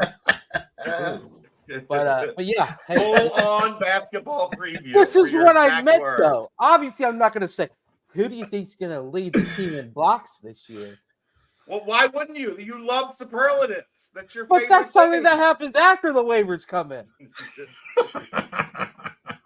Come on, man, y'all just dogging my You name. just said, let's on the talk other some side. basketball next week. I would be Wait, like, wait, all wait. right. So we have to do this show again once we have the waiver declaration. No, No, man, because it's then superlative that show. would be a 4-hour show because we have the football recap of the game, which is what I said to you in our text messages, Aaron. I will show the screen that too. But I didn't show any screenshots, bro. I'm joking. But yeah, I mean that was good. Chad, do you want to touch on the 2025 name that's making some noise on the board right now, or is that something to be quiet about? It's a name I've mentioned in the past. Davion Hanna, his brother played for Drew Adams at Bradley. Drew obviously has a great relationship with the family. Davion Hanna is a top 25 kid in the 2025 class from Milwaukee. I have not seen him, so I can't, speak intelligently on his game yet. Mm-hmm. But Wes and Drew are in Milwaukee today, and they did see Davion Hanna. So there you go. Gosh, the hits just keep coming, man. I tell you what. And the craziest thing is he is what 3, 4. Oh wow! As of right now, I this will probably change. Only the top 10 are 5 stars in the class of 2025 for now. Yeah, I'm sure that's something that is just it expands as they keep going and they get more Right. data points and more evaluation. But yeah, right. But normally it's like the top 24, 25 do hit that 5 star. roughly yes. Depending on who's recruiting them and all of that, whatever. Fair enough. But yeah, so that's exciting news. Just thought I'd bring it up because I saw it was kind of hitting the whole thing. Yes, Joshua, it hurt my feelings. That's why I was sad. But anyway, let's go and wrap up this with a quick timestamp, and then we'll push on homecoming and then the mailbag. That's a BBP timestamp brought to you by Quick Paper Supply, your local and family-owned restaurant supply company for all your non-food products. Quick Paper services over 150 restaurants with weekly low minimum next-day deliveries, providing a wide range of food service products from to-go containers, cups, custom printed products, eco-friendly, and much more. They also have cleaning and restroom supplies for all your janitorial needs. Call our guy, Nick, 513-470-2029 and reference Bearcats for 20% off your first month of purchases. There you go. Homecoming week. Royer, homecoming week. Did that jazz up the boys a little bit more for, I mean, is it that high school vibe? Like, hey, if I win this game, Sally's gonna love me at that homecoming dance. I tell you what. Or was it just kind of another game for you guys? It doesn't carry that same weight. I think it's more for the alumni that it's got more of the energy for, because a bunch of people coming back into the town. You don't always get to see, but it doesn't like you kind of think that maybe it'll be a little bit more popping at the game, like might be a little bit more energy, but it's a noon kick again. I think homecoming nip at night would always be kind of a little bit more energy out in the stands, but yeah, I wouldn't say it's anything like the players latch on too hard to, though. Well, the Iowa State Ames come to town. I don't know if you guys caught their throwback uniforms this past weekend. They're pretty sweet. Pretty sweet, cool uniforms. But the fact that they call themselves the Iowa State Ames is kind of weird. Just like calling yourself the Cyclones. The city. What? Yeah, so it's the Cyclones. Well, but there's a lot of tornadoes there. And you are in Tornado Alley. Tornado Alley there. So that's understandable. Technically, by definition, that's not actually a cyclone. What is it, weatherman? Cyclones are water tornadoes. Tornadoes, yeah. Well, maybe it hits a lake every once in a while. Jazz it up for they were selling it. It's landlocked. It couldn't be more landlocked. It's in They the can't call dead it. smack in the middle of the They United can't States. call it the Iowa State Tornadoes. Iowa's That's the belly semi-pro button. football team. Iowa's do the that. belly button of the United States. You could not be more landlocked. And yeah, got a lot of lint in that belly button there too. Got to clean that sucker out. But yeah, the Iowa State Ames Cyclones are coming to town. The seventh hardest schedule so far this season, strength schedule wise, which is got a lot of opportunity to kind of beat yourself up. And obviously they took a bit of a gamble during the offseason and the last season as well, and the gamble hasn't really paid off for them. That was a betting joke. If you guys see what you did there. a little bit of a catch. But I guess kind of had a huge bounce back win, if you will. Got obliterated by Oklahoma, and then was able to kind of show themselves a little bit better in their last game with the how weird is the Big 12, to be honest with you? It's just like, doesn't make any sense. Who's good, who's not? You really don't know. You lose first. You beat Oklahoma State, who randomly beat Kansas State. Then you lose at Oklahoma by 30, and then you beat TCU. I like the whole thing is just TCU's not good. No, but neither is Oklahoma State. But they beat Kansas State. It's exactly what we have talked about. This is a league of coin flips. It is a league of who gets more turnovers that day, who makes the bigger play to change momentum and turn a 3-point game into a 17-point game because somebody blocked a punt and it bounced right to a guy for a touchdown, or just the weird shit that happens in this league is what you're going to have to – Cincinnati fans are going to have to learn to accept this because this is this league. Mm-hmm. Everybody recruits at almost the same level. Like, everybody's going to be tougher at home. Like, Iowa State is considerably much more of a difficult out at home than they are on the road. Right. Like, it's – it's a nightmare of a league because there's no certainties, especially once Texas and Oklahoma are gone. Mm-hmm. It's just going to be like the three teams that catch the breaks that year, or that have the star quarterback, or whatever. Those are going to be the teams at the top of the league, and everybody else, you'll have 2 or 3 teams that are shit at the bottom, and then 9 teams in the middle. Colorado's putting itself in a pretty good position to be one of those top 3 teams every year. No, they're not. Financially, they are going to be able to do whatever they want. Okay, but they still are absolute dog shit on defense, and they have no offensive line. And Shedeur Sanders is not going to be their quarterback next year. Correct. I think their most recent, their recruiting class this upcoming season is like 17 skill position players and like 3 linemen. Yeah, they're just figuring they'll go in the portal and spend on whatever you need at offensive line. Yeah. Good luck. But yeah, I mean, Arizona almost beat USC. Arguably, you could say maybe should have. Should have. They're joining. Arizona State had a weird year, but they're still being competitive against teams. I mean, it's very strange and obviously Utah, but it's going to be tough. The Big 12 ain't messing around because I guess anything can happen any given Saturday, especially because I mean, Baylor, we're going to talk about them obviously next week, but Baylor comes back miraculously against UCF and then looks like one of the worst teams in the country. I don't know. The whole thing is just very strange to me. And I guess as we continue to take a look at what is going to happen the rest of the season, it's going to be each week could be a different feel heading into it. But heading into this one, obviously, Chad, you and Dave do a deeper dive on Iowa State. So my question to you guys, I'll start with Ryan because you are our football expert. What do you want to see out of the Bearcats the most heading into this homecoming matchup against the Cyclones?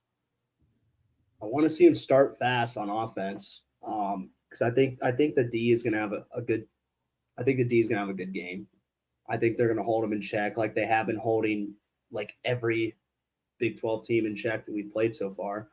But I want to see the offense go out there and establish like their game in the first half. I want to see them put up 21 points in the first half, and I want to see them establish the run, get back to that dynamic motion on offense too, and I want to see Emery step up and have a comeback game. I think he's been doing well with his feet. I think I need to see him hit a couple more of the deep balls because we take the shots, we just can't seem to get them. We're like half a step too far on some of his balls. But yeah, that's pretty much what I'm looking for. And so during bye weeks, do you think tweaks to kind of that opening, schedule? I mean, the opening script that you have offensively. Do you think that is something that changes to the point where you could see that quick start because you throw something at Iowa State that isn't on tape? Yeah, you got a whole extra week of prep, extra week to try stuff out, break down more film of you have more time to break down your own film, what you need to get better on, and more film for Iowa State.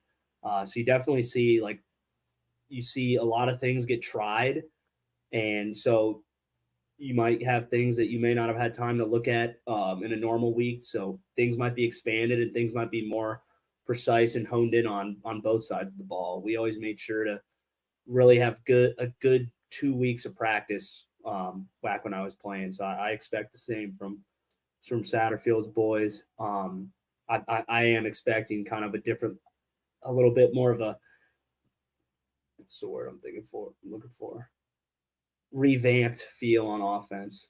Yeah, I agree.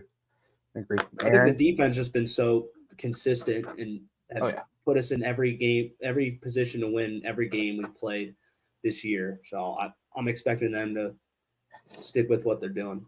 And guess what, Ryan? This is an Iowa State team that runs the football a lot. And that's where they had most of their success last week. And then most of their wins comes from running. I think they had one really good passing game against Oklahoma State earlier in the year, and that was about it. Because outside of that, it's defense and run the football. Aaron, what do you want to see? Well, I give my 3 keys on Friday nights, Thursday nights, whatever night we do, 3 keys on Thursday nights. So without getting too deep in the weeds, I don't know. I want to see them essentially force Iowa State to be uncomfortable. And I hope to God they've been practicing nothing but 25 yards and in. That's it. Only red zone for 2 weeks. They should have been just 25. We're fine inside the 25s, but just nothing but 25 yards and in. Okay. Fair. Get the ball in the end zone. Fair. Chad, what you got? Sorry, I'm laughing at some Mark Stoops things at the moment.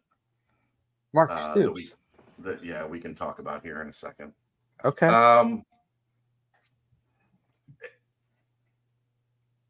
Iowa State is interesting because they had the gambling stuff that kind of shook that program early. Right. And they lost a veteran quarterback that they thought was going to be their guy. They went with a young guy. If you go watch that first half of Oklahoma, where they at least were putting points on the board, like they weren't keeping up because Oklahoma scored 40 on them in the first half. Right. He looked like he was getting comfortable to me, and they were hitting some big plays that allowed them to kind of hang around in that game. They did not look like they had an offense that can sustain much of anything. Yeah. So if you limit the big plays, you limit that offense. Now, that's a good defense. What Oklahoma did to them was a surprise. So if you can find a way to get some points on the board, you know what I would look at? Why not speed it up? Why not try? Like, you're not going to run that blazing fast offense that Oklahoma runs. But guess what? If you get a first down and the clock's still running, get on the ball. Don't substitute. Don't let them adjust. Don't let them. They look like they struggled when they weren't able to fully get set and like stop that Oklahoma offense. So put some pressure on them. Like if that's what coaches do, right? They imitate. This is what worked, then let's try some of that. Right. Let's see some up tempo, especially early against Iowa State to try to catch that defense, maybe getting something that they didn't anticipate.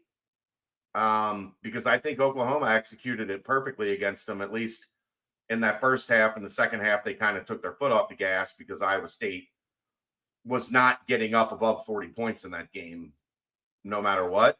And then you limit their big plays with your defense and you make it difficult for them to sustain drives, but the fear is this is a defense that has given up some big plays. Right. Yeah. So you can't let Iowa State hit 3 or 4 40-plus yard plays and get you out of what you do best. Right. Yeah. I like their young quarterback, though. Rocco Beck. Yeah. First name Rocco. That's always a good one. You mentioned what his 2 touchdown passes against Oklahoma. It was 118 of his 188 yards in that game was on those 2 long touchdown passes. So what has Cincinnati struggled with? It is those big splash plays from here and there. Definitely contain that. But I'm with Royer. Score early.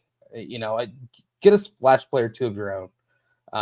That's obviously we talked about it last week, the whole stats that they lead the country in. And the more I thought about it, I was like, you know what? These are probably stats you don't want to lead the country in, because that means that you're kind of just methodically doing things. But if you aren't scoring, then like who cares about first downs and time of possession and all that? So I want to see the splash plays offensively, because we heard about it in the offseason. We saw it against EKU, saw it a little bit against Pitt, not quite as much, but let's see that again. A couple of deep hits and kind of score, a touchdown or 2 in the first half, in the first quarter and a half, make yourself feel good, and then after that, just go out and complete the game and win. I think the line opened up at 2.5. I think it's already pushed out to 5.5 is last I saw. So it's a game that could be won, obviously, and one that the Bearcats are favored in. And it's time to just go out there and win a doggone game. 5 is where the line's at right now. So Nippert Stadium, 12 noon. So Chad, do you know anything about this? How, if it's on ESPN Plus, picking your time slot that you desire the most, and this game's not on ESPN Plus, right? I'm talking about I was talking about next week, Baylor. Yeah, is it? I don't know. So it is up to the school. It could be a couple things. I kind of dug around and didn't get a concrete answer, but right. There are a couple trains of thought as to why you go ahead and just play. One, it's going to be early for Baylor. It would be essential to essentially an 11 a.m. kickoff for them. Right. You just play, and hey, get your asses up early, be ready to go. Like, we're on our home turf. Mm-hmm. The other one being coaches don't like to sit around and wait all day. They want to play. Yeah. But I question, doesn't that kind of play like the opposing team is the one that doesn't want to sit around all day, right, Ryan? You don't want to be stuck in your hotel room all day. Like, don't you guys prefer early games on the road? Honestly, like I thought the 3:30 games were the best for road games, because the 12 o'clock road games, you're traveling and you're a little tired after traveling on the plane, and you have to get up at like 7 a.m. and it's kind of go.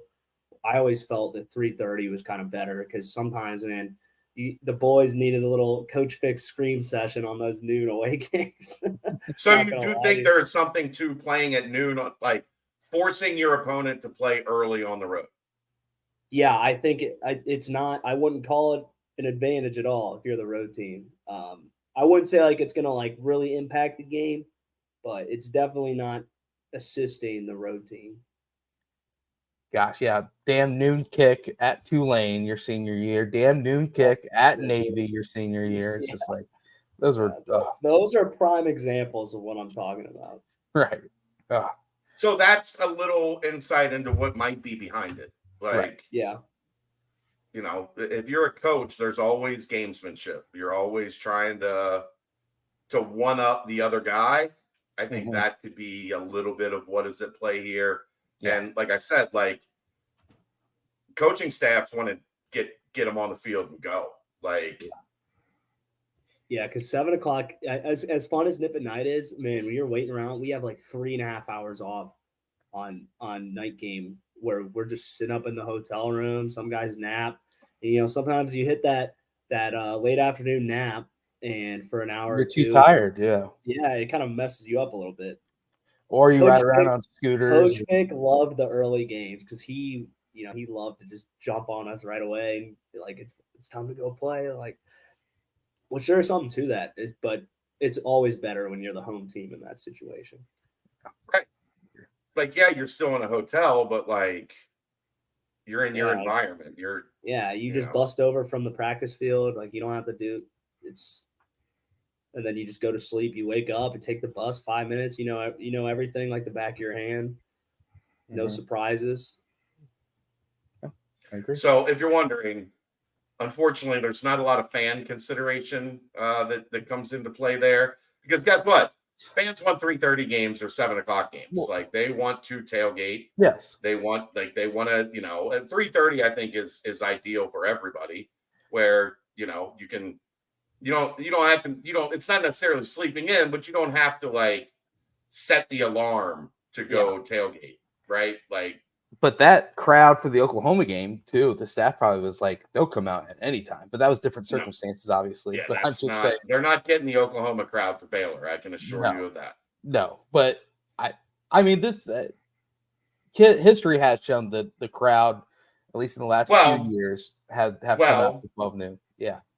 You beat Iowa State, right, and you get some momentum back, then it's a little bit of a different story for Baylor. If you lose to Iowa State and you're playing your second consecutive noon game against a team that is at the bottom of the standings, like that Baylor team is not good. Well, it's probably starting to get a little bit colder. Right. I mean, Saturday's not supposed to be like, no, 50s and rain. It's not pretty. Yeah, it's not pretty. Is what they're calling for right now. Good game to watch from the press box. Yeah, boo-hoo is correct. I'm making friends. I'm gonna be in one of those luxury suites down on the field. It's raining. Find a little red Solo cup. Get yourself a little Cincy light. Thanks, my pal. But yeah. That's obviously more talk for that, and Chad, you guys will touch on more for Iowa State, but man, just win, find a way to win, baby, just win, and get out of there. Fixes everything. Yes, it absolutely does. Yeah, we'll quickly for supply timestamp. I did want to touch on Gonzaga and that, but I guess we'll save that for your guys' nightcap if you want. But we'll get to it. Yeah, obviously the news that was out there. So. Hold on. Before we break away from football, how about this? Yeah, Stoops. Mark Stoops on his radio program tonight. Fans have that right to complain. I give it to them. I just encourage them to donate more because that's what those dudes are doing. I can promise you, Georgia, they bought some pretty good players. You're allowed to these days. We could use some help. True. Hey. He ain't lying.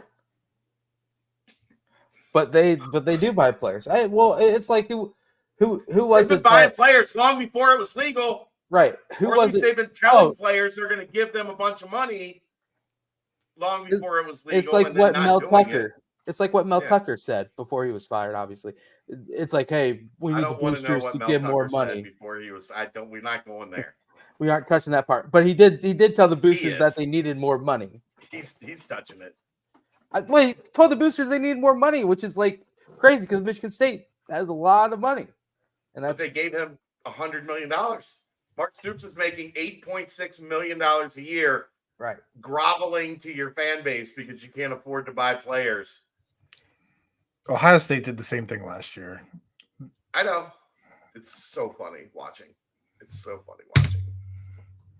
Jimbo said the same thing and then had to backtrack, and because they had the biggest budget out there last year. So yeah.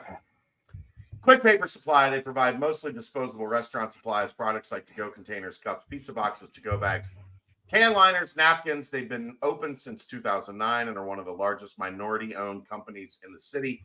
Call Nick 513-470-2029 and reference Bearcats for 20% off your first month of purchases. And before we get into the mailbag is brought to you by Home Field Apparel. Home Field is a premium collegiate apparel brand based in Indianapolis. They emphasize their commitment to creating incredibly comfortable, officially licensed apparel with vintage college designs.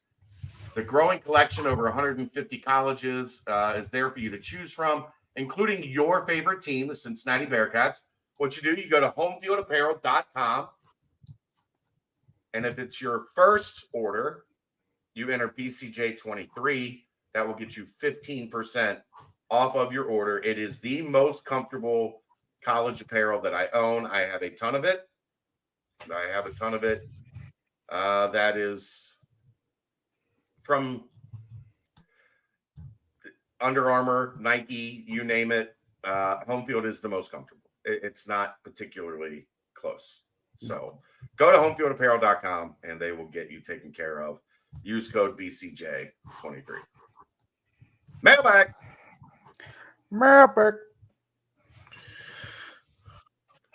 All right. Steve, thanks. Mailbag was pretty full. Thank you for your contributions. It's our friend Steve. Steve is back. What's up, Steve? We love OU, Steve. Yeah, thank you, Steve. Good luck this week. All right. Chicago Bearcat asks, he's got a couple in here today. I'm not an expert on offensive line, but curious what makes how we teach our offensive line different from coach to coach or scheme to scheme. For example, what did Ron Crook teach versus Mike Cummings or versus Nick Cardwell now? How much is the same versus what makes it different? Any insight you got on that, Ryan? You'd have to be in the room most of the time to know. But yeah, I don't really know. I know obviously they wanted to make a change, and that change that they thought they were getting didn't really occur. Obviously, Satterfield's O-line coach is aligned more with what his offensive scheme is trying to accomplish.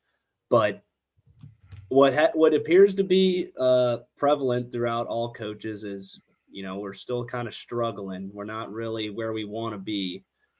But I can't really give you an exact reason for why, what kind of scheme they're teaching. But something's got to change. I will say this, though. There is a big difference from last year. They are run blocking at a significantly higher level than they were last year. Yeah, I agree. Well, I guess we're just, we just want them to play better because the better they play, it'll really help us give Emory more time. And to help with this question, though, like where we're going here, I don't know that there's much variety in like pass blocking, like coaching pass blocking, right? Like you pass block how you pass block. For running, it's do you inside zone, do you outside zone? Yeah, blitz pickup is a little different. But your tackles react to pass blocking pretty much the same for every offensive line coach, right? Like the way that you pass block is pass blocking. In run blocking, are you pulling? Are you doing whatever the different 10 different terminologies they are: inside zone, outside zone, pull. Like it's run blocking. Teaching run blocking is scheme specific. Pass blocking is pretty much just pass blocking, right? Am I wrong there? Maybe that's a question for Garrett next time we have him. Yeah, that's fair. Okay. Fair enough. All right. Next question.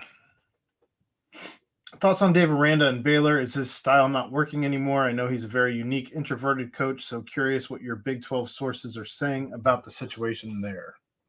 Their offense is literally the worst Power 5 offense in the country, and their defense is not good either. So when your offense can't stay on the field and your defense can't stop anybody, you're in trouble. Aranda is supposed to be a defensive guru, right? Like he's supposed to be a guy that his, that's his forte. If your team is not good at the thing that you're supposed to be good at, you're probably in trouble because you're not. It's not like there's a bunch of defensive coaches out there who have top 10 offenses. If you coach defense and you focus on it, would be like, Ryan, you guys were like, 62nd in defense under Fickle. Guess what? You got your ass kicked a lot more than you did if you weren't top 10 on defense every year. Yeah. It's fair. So, I mean, that's my thought on Dave Aranda. You can't be a defensive coach and be bad on defense, and you especially can't do it if you're going to have the worst offense in the Power 5. Very true. My Big 12 sources are saying it looks bad in Baylor. It's like it looks bad in Waco right now. It does not look good. I think Aranda's got the hottest seat right now in all of the Big 12 without question. Yeah, and then they said that that Lincoln Riley's going to hire him at USC right away as D coordinator. Sonny Dykes' seat might not be much cooler though. Neil Brown is like, woo, hot seat down in Waco. What role does Brad Glenn play on game day as OC? It helps design plays, comes up with the game plan, works with Satterfield throughout the week. On game day, Sat calls the plays. I'm sure Brad Glenn is in his ear, suggesting, that making suggestions, making observations on what he's seeing, and then that's all relayed to the head coach who calls the plays. Anything you got, Royer? You went through the Fickle Freeman dynamic. Yeah, I think that's a good comparison. Whatever when your coach is calling the plays like Satterfield, he's obviously going to take input, and it's not going to be all his doing. But I'm sure that there's multiple fingerprints on Satterfield's offensive game plan, just like there were multiple fingerprints on the Fickle, Freeman, Hitchler, three-headed monster. What people don't know is Hitch was much more of a part of that than people realized when it came to what actually happened. Hitch was a brain, dude. I love Hitch. Love Hitch. Me too. You never had a coordinator who was up in the box, though, did you, Ryan? I don't. I mean, Tenuta he was never the coordinator, but he was up in the box when he was. That was probably best for everybody, though, right? That he was up there. Well, he was the safeties coach, gave him a good viewpoint on the game, but it probably saved some curse words from. That's what I mean. Yeah, a little less curse words on the sideline, maybe a little bit more positive energy, I guess you could say. I love Tenut's coaching style, though. I loved it. All right. How did Kerry Combs change the teaching philosophy in the secondary from Perry Eliano? Does he teach different technique, etc.? I don't know. I know where this is going, and I'm interested to get Royer's thought process on this. Everybody complains about the DBs aren't looking back at the ball. The DBs don't look back at the ball. You know what DBs look back at the ball? The elite ones that don't lose a step in coverage doing this all the time. Like if you're a average to above average, I think like a Jordan Young is an average to above average corner. We've seen that so far this year. But he's not necessarily a guy that can be Sauce Gardner. You know what Sauce can do?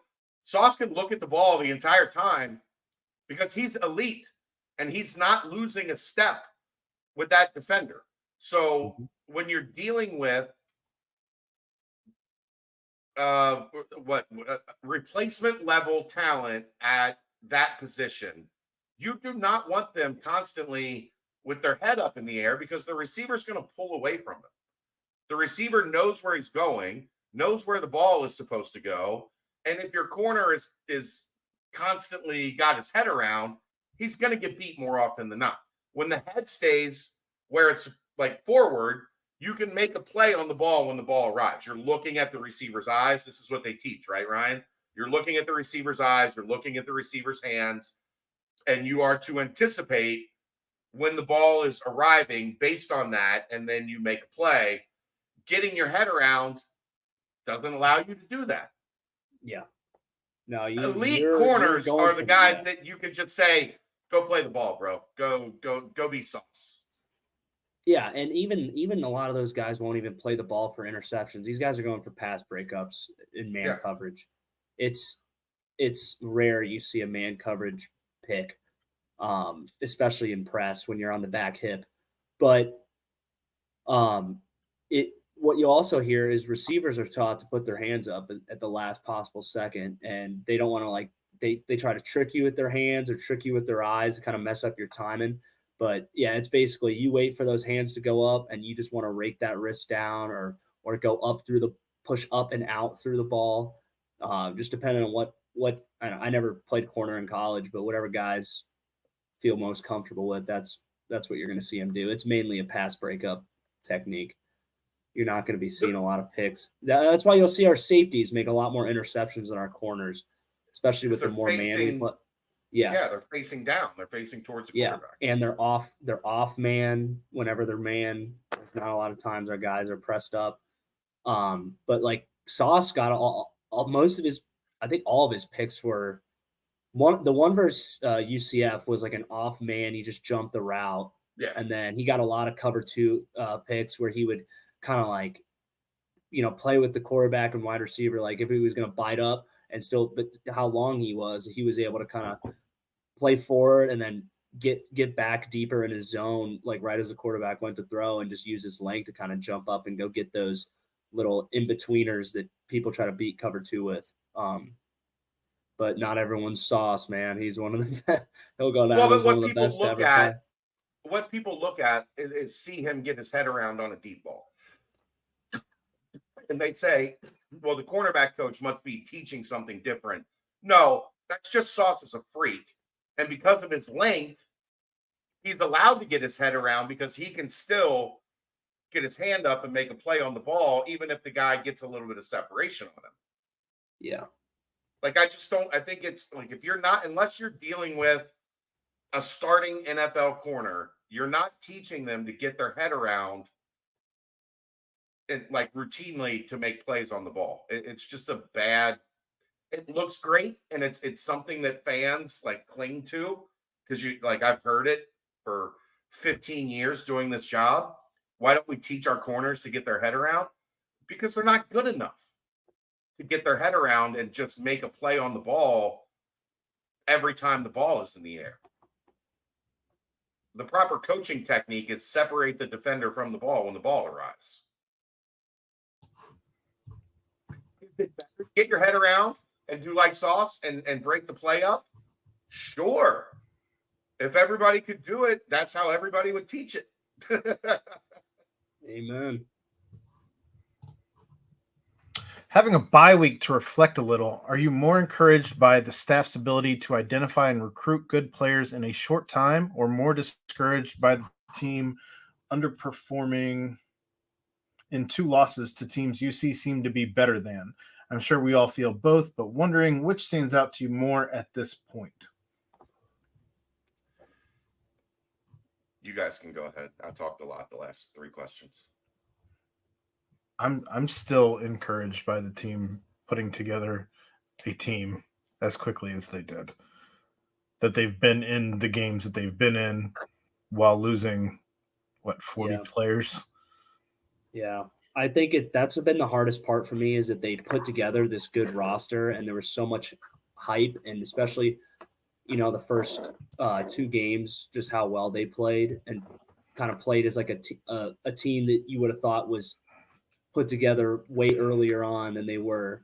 And they've just been so close, and they have the talent to win. They're just not, and like the competitive fan in me wants them to win so bad because they're showing that they can win these games. Even the Oklahoma game, they were in there. They did a lot of things that you would have thought if they'd done that they would have been way closer to stealing that one. And then you see Oklahoma go out and play like they did versus Texas. You're like, man, how close are we?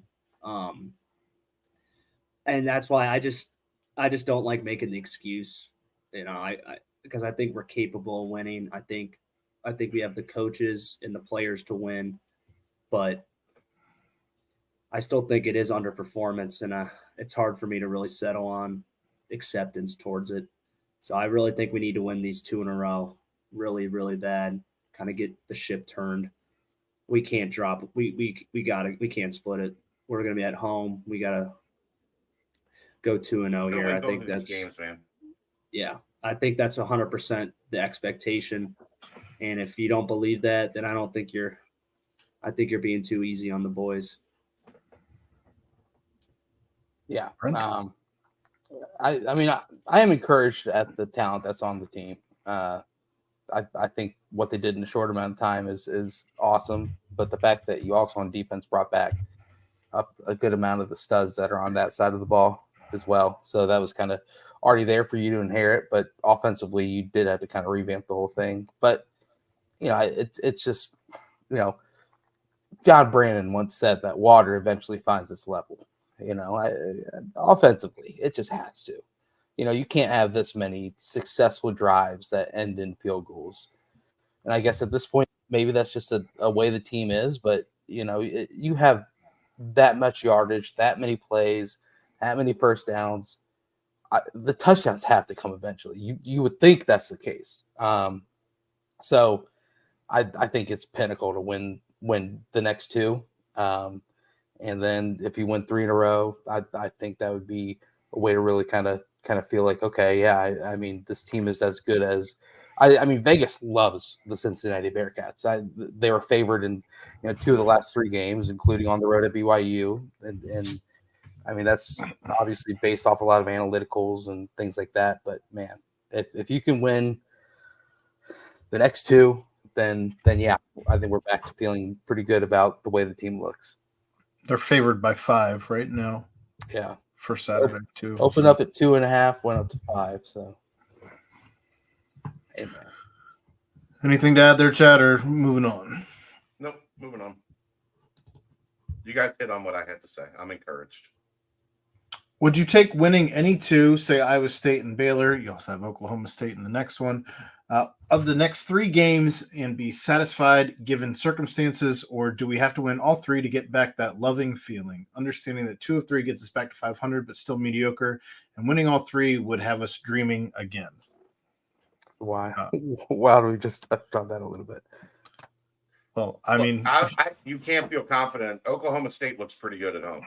Like they do at home. That's a team that's getting better. They picked a quarterback. They're finding a rhythm. You do not want to have to get to that Oklahoma State game needing to win it to go 2-1 in this stretch. Yeah. You've got to find a way to win these 2 games at home, and then you deal with Oklahoma State when you get there. Although strangely, Oklahoma State lost at home to South Alabama 33-7. They're playing 3 quarterbacks. Like I don't know. Talks about how weird that the Big 12. No, I understand that side of things too, but yeah.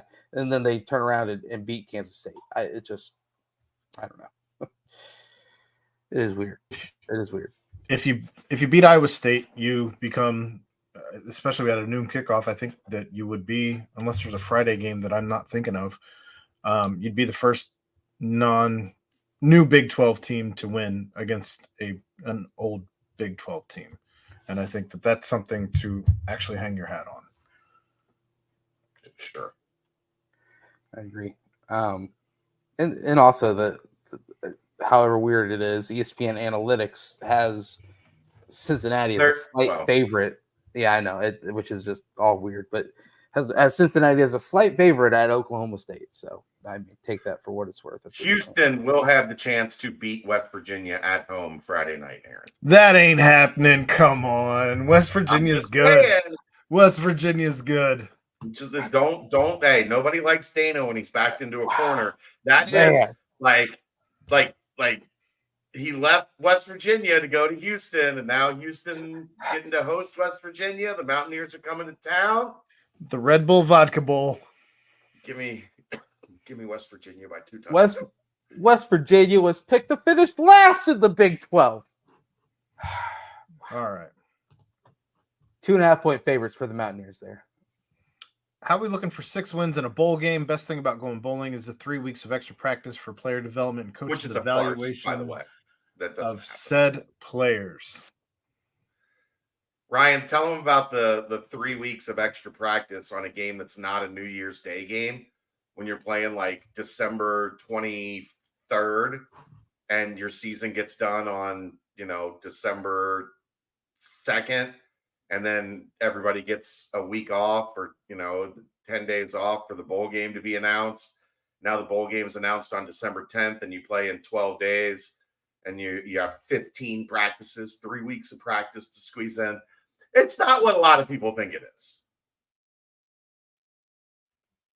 Yeah, normally we were having the success we had with Fickle where we kind of knew what to expect and we kind of got like some real good development time. But now being in the Big 12, and if you're pushing that 6-win bubble, you're really going to be at kind of the mercy of some unexpected shit.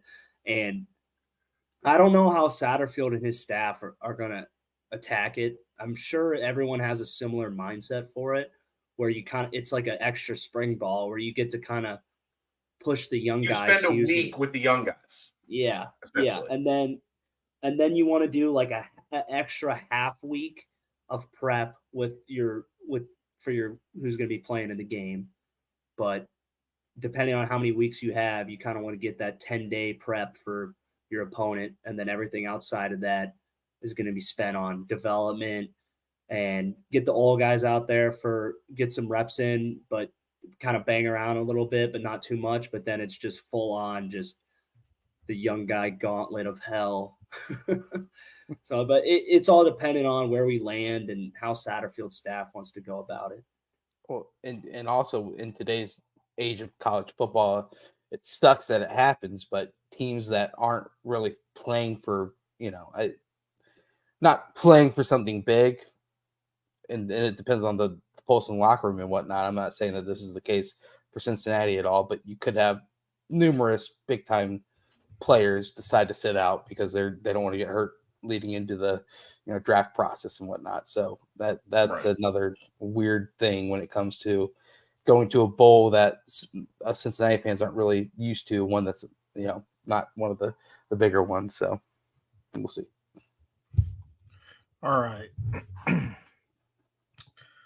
IPF, is there a good place for someone living out of town to check up on the progress on the indoor practice facility? What is the scheduled completion date on the 2 components, and are they on schedule? Right now, it's a bunch of dirt being moved around, so there's really nowhere to check up on it. I would imagine once things start getting built, that UC will have regular checkups like they did with Nippert and like they did with the basketball arena. But for right now, there's really not much like aesthetically to check in on.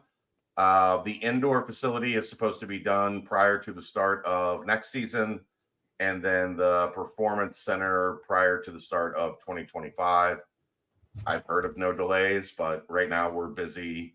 Those are generally conversations that you have in the off season. Right now we're busy covering a football season. So I know everybody wants us to be able to answer every question. There's just only so many questions we can get to at one point in time. Maybe next time, Aaron, jot that down for the next time we talk to John Cunningham to see if everything is still on track, which I'm sure he will say yes. I'll add it to the question that I want to ask him anyway. Okay. Good work. All right. That's the football portion of the mailbag. Moving on to the basketball portion. A lot of the focus this offseason has been on the two bigs and whether they receive waivers. Instead, I want to focus on the guys that are not the top of the message boards. Where's that?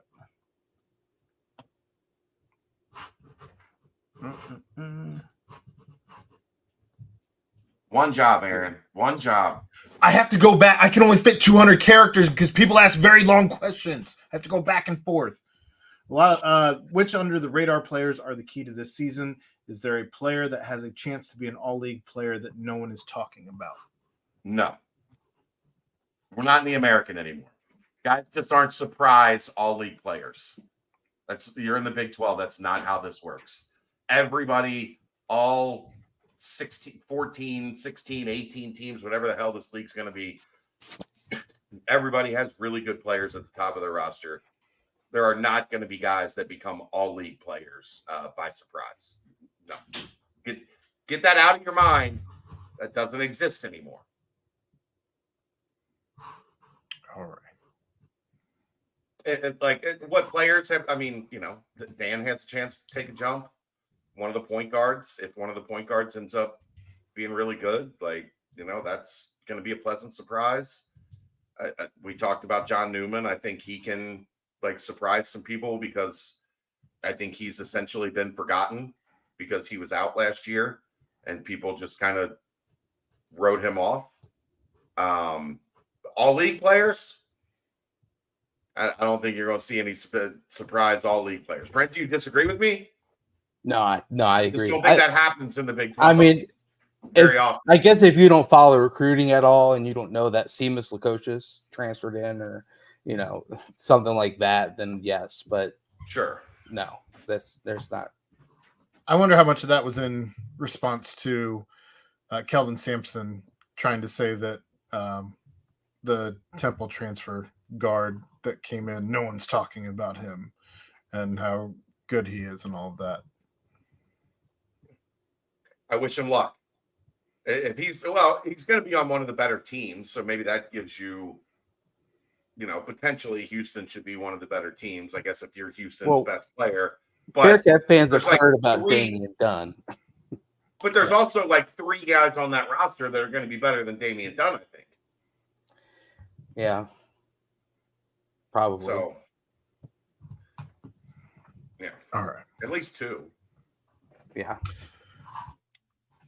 How does the uncertainty of Bandago and Reynolds' eligibility affect the team's preseason prep? How much, if at all, does Wes have to adjust the practice structure to prepare for the possibility of playing the season without them?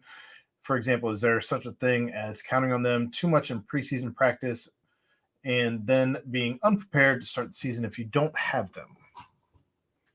What do you want? Is he just going to sit them out? Okay, you guys get Tuesday off. Tuesday is waiver day. You guys are out. You can design some days where they're on the same team so that the other team, this is what we're going to look like potentially if they don't get their waivers. But I think you have to practice as if they're on the team until they are. They're on the team. They're on the team. It's also basketball where we're talking about 13 scholarship players. So it's not like football where right. If you take the them out, ineligible, and then now you gotta get the other guy first team reps. It's you're getting everyone out there at the same time. If you take them out, you're struggling to play 5-on-5. Right. Yeah. Yeah. I mean, I don't know. They can still practice, right, if they're deemed ineligible. Yeah. So I mean, I don't see anything wrong because they were using Abdullah Doe in practice, last year and probably this year too. But it's why do that if you have these guys? Just have them practice. All right. I know it's early, but who's your pick to have a breakout season this year? My heart wants it to be Josh Reed, but my gut is telling me that it's Skillings, which I'm also very okay with. Damn. Yeah, I mean, out of because you can really only say breakout season for the returning guys. So right, the answer is Dan. I'm gonna go with you guys on this one. Good take, brother. Dude, he looks good. I like not to like. Physically, yeah. Yeah, he looks huge. I mean, that's a He's guy not that's huge, but he filling looks huge compared to freshman Dan. right. Freshman Dan was not huge. Yeah, he's Freshman filling Dan was out. very skinny. Has he grown at all? He looks about the same size. Yeah, okay. Because in the pictures, he looks like he's maybe picked up like an inch or something. But that's when your body Hair. looks different. Kind of fills hair. up, yeah. Yeah. Maybe hair too, yeah. Just hair. Just an inch higher. Mine's like 6 inches longer than it was this time last year. Just so. spike it up and you'll be 6'1". Good. Ray is the least talked about member of this team right now. He's our highest rated incoming recruit since Cumberland. Should we expect a similar impact in his freshman season as JC had? No. 20 minutes, 8 points per game for reference. No. If you inserted Ray into that team, He probably Maybe. maybe the same, yeah. yeah, maybe. But Ray is also not like Jaron was a scorer. Like that was his game was, just getting buckets. That's not Ray does a little bit of everything. Ray runs the floor, he defends, he can rebound. Like that, it's a different human. So no, I don't think you can expect 20 minutes and 8 points a game for Ray as things currently stand. Yeah, the only way Ray gets 20 minutes, even without the points, but the only way he gets 20 minutes is waivers don't go through and there's a significant injury. Well, If the waivers don't go through, he's going to have to play 20? probably not 20, but Right. he could earn 20 if he played well. But then that takes a little time to earn that. Jaron, that team had to have Jaron on the wing. Yeah. Like, had to. Like, go back to a bunch of those games when he was a freshman. That was a top 25, top 20 team.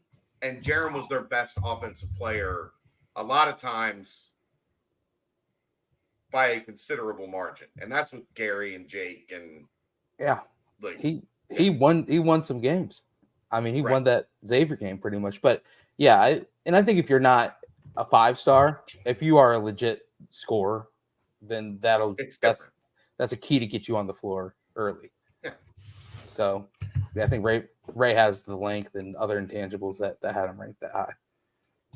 I think if Ray is around what Dan did last year, that would be really good for Ray. As a Oh, yeah. freshman. And then we'll be talking about him going into his sophomore year as a breakout guy. Over or under players averaging double figures in scoring? Over under 4. I'll take 3. I was about Yeah, I to say think the 4 is last- a lot. Yeah, I was gonna say.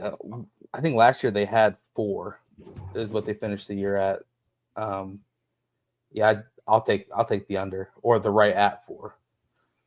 It's hard to do the That's why you got to do evens. You got to do the Right. 3.5. If it's 3.5, then you make me think a little bit. But if it's 4, I'll It's take under. the. I'd take right at 4. Players averaging more than 7 boards a game, 3. Under. Yeah, That's a that's lot of 7 7. boards. A lot of boards. Averaging 7 is a lot of fucking reading because, like, that's the baseline. Like, you have to go get 7 every night out. Mhm. I'll go 2, and I'm not super comfortable going 2. I think we're Under. all in agreement. Players averaging more than 2 assists per game at 3. Over. I'll go over here because if this offense is going to be what it needs to be, assist numbers are going to have to be high, which means you're going to be averaging as a team 10, 11, 12, 13 assists a game, Mhm. which is going to spread it around because I don't know that there's going to be like a 6 assist a game guy. So I think you're going to see a bunch of guys with 2, 3, 4 assists a game. So I'll go over there. I'm going over as well. Players making any of the All Big 12 awards list at 2. I'm going under. Well, If Aziz is eligible, I'll take Aziz. mhm. I could see like a Day or Jizzle on an all newcomers list because they're Right. just gonna play a ton. Jizzle, all freshmen, maybe. That's newcomers. Like that's what Yeah. it is now. It's all Have- newcomers. Okay, did they combine them? Yeah. Yeah, I think so. Yeah. Yeah. So, team points per game at 77.1. Jeez. What was it last year? Last year was 77.1. Man, I'll take under. 77's a lot. 77 is a lot. Against this conference, I don't think they're getting 77. I mean, they could score 76 a game and probably have a really damn good year. So,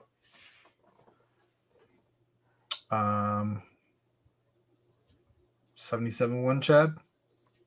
What was that? I missed it. Kelsey over was under hollering. 77.1 points per game offensively. Under. Okay.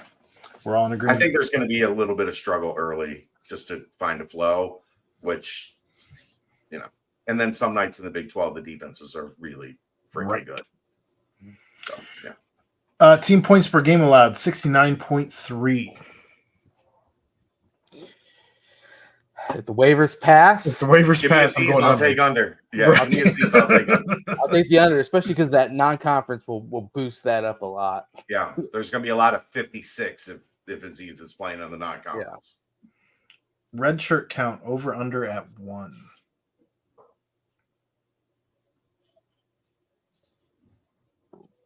I mean, I Going guess I'll go under. I don't think anybody's going to redshirt Yeah. unless there's an injury. That's the only thing I was thinking in my brain. Like, if something happens between now and Let's hope not. the first Is- month of the What, season, is Sage maybe. considered a redshirt freshman? I don't know if he got the medical. I don't know how that works. Yeah. But Dan, anyway, I'll go under. Dan, the skills man, Skillings. Does anyone ever call? You him don't the get to skills ask man? this many questions, D-Monk. Jesus Christ! Like come on, Average points per game, 8.5. over.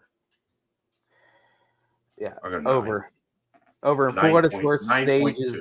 Sage is listed as a redshirt freshman on the roster. Okay, And- whatever.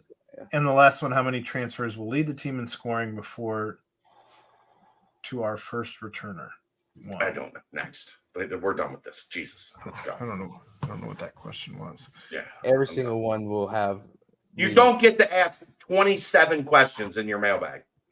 How long does the appeal process take, and does it continue after the season starts? We did touch on this earlier, but we don't know. There is no NCAA does whatever they want. Tez Walker missed 5 games. They're crazy people. How many practices are open to the media?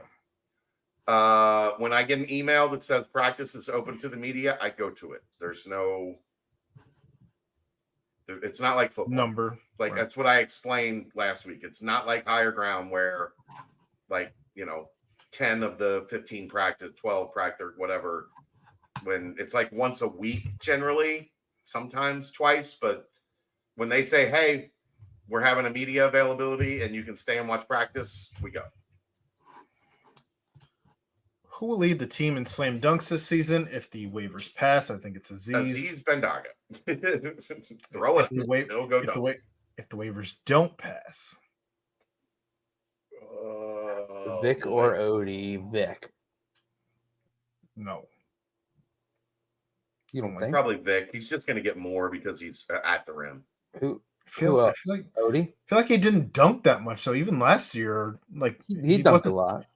He dunked a lot until he sprained his ankle, and then Right. At Tulane, there was Yeah. 8 games left after that. So I'm gonna go Dan. Anyway, we've seen Vic struggle to stay healthy. That's why. How does his conditioning strength look going into the start of the season? Also, do we see a load management with softer non-conference schedule? conditioning and strength have never been. I mean, last year he just sprained an ankle. Like, you're playing basketball. He came down on somebody's foot and turned his ankle. Like, I don't know that has anything to do with strength and conditioning. I think his knee was messed up. And he looked when he damn got to good America. right before Yeah. that too. I think his knee was messed up when he got to America. I think right as it stands, they got it right. He made it through last season, except for that ankle sprain. So no, you don't load manage one of your best players because you're afraid he might turn an ankle at some point. Like, Chad, I meant you to guys ask. overthink it, bro. You guys overthink it too much. You got. Chad, I meant to ask. Did you see the Did you see that? Did you see the newfound outside shooting touch from Vic in practice, or did they not really? He hasn't taken a bunch when I've been around, but I mean, I've always said he can shoot. Yeah, Wes know. said in that almanac thing that the Field of 60 or whatever did. Yeah. That was one thing Wes said that was big was he was knocking down outside shots and he's going to let him shoot them. So that's will Wes let him shoot him? But he can knock him down. Like, I wouldn't count on it being like 42%, but right. He can make a defense respected as long as they let him, put him in comfortable situations to take the shots. Yeah. That's the end of the mailbag for basketball. Last but Royer, our favorite part. The Banks rapid fire, Chad, because this mailbag hasn't taken long enough. Oh, relax, Aaron. If Taylor has a show in the region next year, can we get live reporting from Aaron and Kelsey? I don't know who Kelsey is. I've never met her. Well, perfect. Because yes, the answer is yes. No. We will find a random person named Kelsey and pair that person with Aaron. The tickets would be too expensive for me to go. We'll pay. No, I think he just wants you outside, like live reporting. Yeah. Fuck all that noise. Whoa. What song? My disdain is well recorded at this point. What song that you hear on the radio in a store makes you feel old? For me, it is Hey Ya, and the fact that it's been 20 years. For me, it was Get Low when Kroger used it in a commercial. Wow. Gosh, when that song came on at the dances. About that. Like Shorty got low. What? Ryan's too young. We got a great look at I the top know of that the song. Royer, you've never heard I Get love that Low by song. Lil Jon and the East Side Boys? Yeah, I know that. I'm not that. From Dave, the windows Dave, to the head wall. up. Dave, head up. Sorry. I have a hangnail. I was clipping my freaking hangnail. From the windows to the walls. Aaron, hey, Aaron, tell them about it. I'm good. All right. Anybody else have any other songs though that makes you feel old? I mean, there's all of them. All of the songs. Yeah. If I hear a song in Kroger, it's like, oh God, I'm old. I'm blue. They don't play anything new. Da. I mean, you got to think. Remember though, like my music, like I go back to the 80s. Like, there's so many things that could come on in the Kroger where I'm like, back that ass up. It's like 25 years old. Dude, I loved when when VH1 did like the top 100 songs of the 80s and 90s. I hammered that for a while. So now whenever one of those comes on, I'm like, damn, that was 40 years ago. Yeah, and I was old enough to remember it. Assuming you guys have the guitar skills, what song are you playing to woo the ladies or guys? Wonderwall. That's a good one. Like, that's a good one. Any guy with a guitar breaks out Wonderwall, the girls are like, Hartman used to pound what the fuck is that song? Guitar. What? Remember Drew Hartman? Yeah. He was a Wonderwall guy. Oh, he would do it all the time. We would drink at the apartment. He'd break out the guitar right before he went out or something. Just rip it. Great. Good for him. I'll give a little shout out to the movie Barbie. Fantastic movie. I don't know if you guys have seen it. Matchbox 20 Push. There's a funny scene in there. Get that guitar out, Aaron. I can hear your vocals singing a little Push on the beach to You went to the Barbie movie? Oh yeah. Huh. Did you do the Barbenheimer? Like, did you go see Oppenheimer? I did see Oppenheimer as well. Yeah, it wasn't the same day thing. It wasn't the same day thing, but okay. but yeah, I did see both movies in theaters. I tell you what. I have no words. You know, Aaron, you got to get your culture up a little bit, my friend. I'm good. Come on now. All right, Chad, what if I told you that Aaron could give us an exclusive and informative update on AAC for a small or large YouTube or GoFundMe donation? Chad, take advantage of this opportunity to stay ahead of the game, make money, and make a difference for our entertainment. And we'll donate today, and let's stay I informed. don't care anymore. Shut up. I don't care anymore. That league, I don't care anymore. I don't want to, don't ask me questions about the AAC. I don't follow it. I looked at the predicted order of finish for the basketball conference today for 1 second. And I was like, holy, thank God. Like, guys, we can stop that gag is over. Mm-hmm. Like, you got to know when you're in a gag and you're doing a running joke, when to stop. And it's time to stop with the AAC jokes because that shit doesn't matter anymore. It was funny to see Memphis not number 1 in the preseason poll. Yeah, right. Well, FAU did for obvious Final reasons. Four, it breaks their whole team back. Right. For obvious reason, but like they're probably like, yes, Houston's finally gone and Cincinnati's finally gone. Oh wait, we're picked second. I just don't understand why I was being sent and Chad was getting the money. None of that makes any goddamn sense. I'm a people person. I deal with the goddamn customers. What's wrong with you people? I would pay for your trip to Greenville. I will. Still will. He'll Venmo you money for your trip to Greenville. That's the mailbag. Get us out of here. It's a party school. ECU is a party school. Could be fun. Sup Dogs? Is that the name of the number 1 party school in the country? Heck, Dogs. I might go with you. I might go with you. Get a little piss dogs on the sideline. That'd be a lot of fun. Ryan Royer's going to join us. Oh yeah, piss dogs. What the Lock it in. Lock it in for the boys, baby, for the boys. But hey, you know what, guys? That's gonna lock this one up. That's gonna finish this one out. Shouts, of course, to Desmond Ritter. Fantastic game-winning drive for the setting up for the field goal. Big shouts to him. Shouts to Alec Pierce. A couple of great plays down the end. Shouts to Ivan Pace. Shouts to Travis Kelsey. Shouts to everybody. But shouts, of course, as always, to Danco, Joe, and Danco. Transmission and Auto Care. Shouts to Home Field Apparel. Shouts, of course, to our guys over there at Quick Paper Supply for supplying us with these timestamps. But hey, guys, another good one. Homecoming week, Iowa State on Saturday, 12 noon kick. We will see you there. BCJ will have everything leading up to that. But for my guys, pals, friends, partners, I'm just going to let you guys know. If I win $1 billion tonight, okay, I'm still going to be here tomorrow. Wow. I'm just not going to care as much. Gosh, that is dedication. That is dedication. And I hope here tomorrow. I hope you win it. I'm all for you. I'll give you guys all a $500 bonus if I win $1 billion tomorrow. That would be phenomenal. Thank you so much. Okay. Thank you. You're a giving man.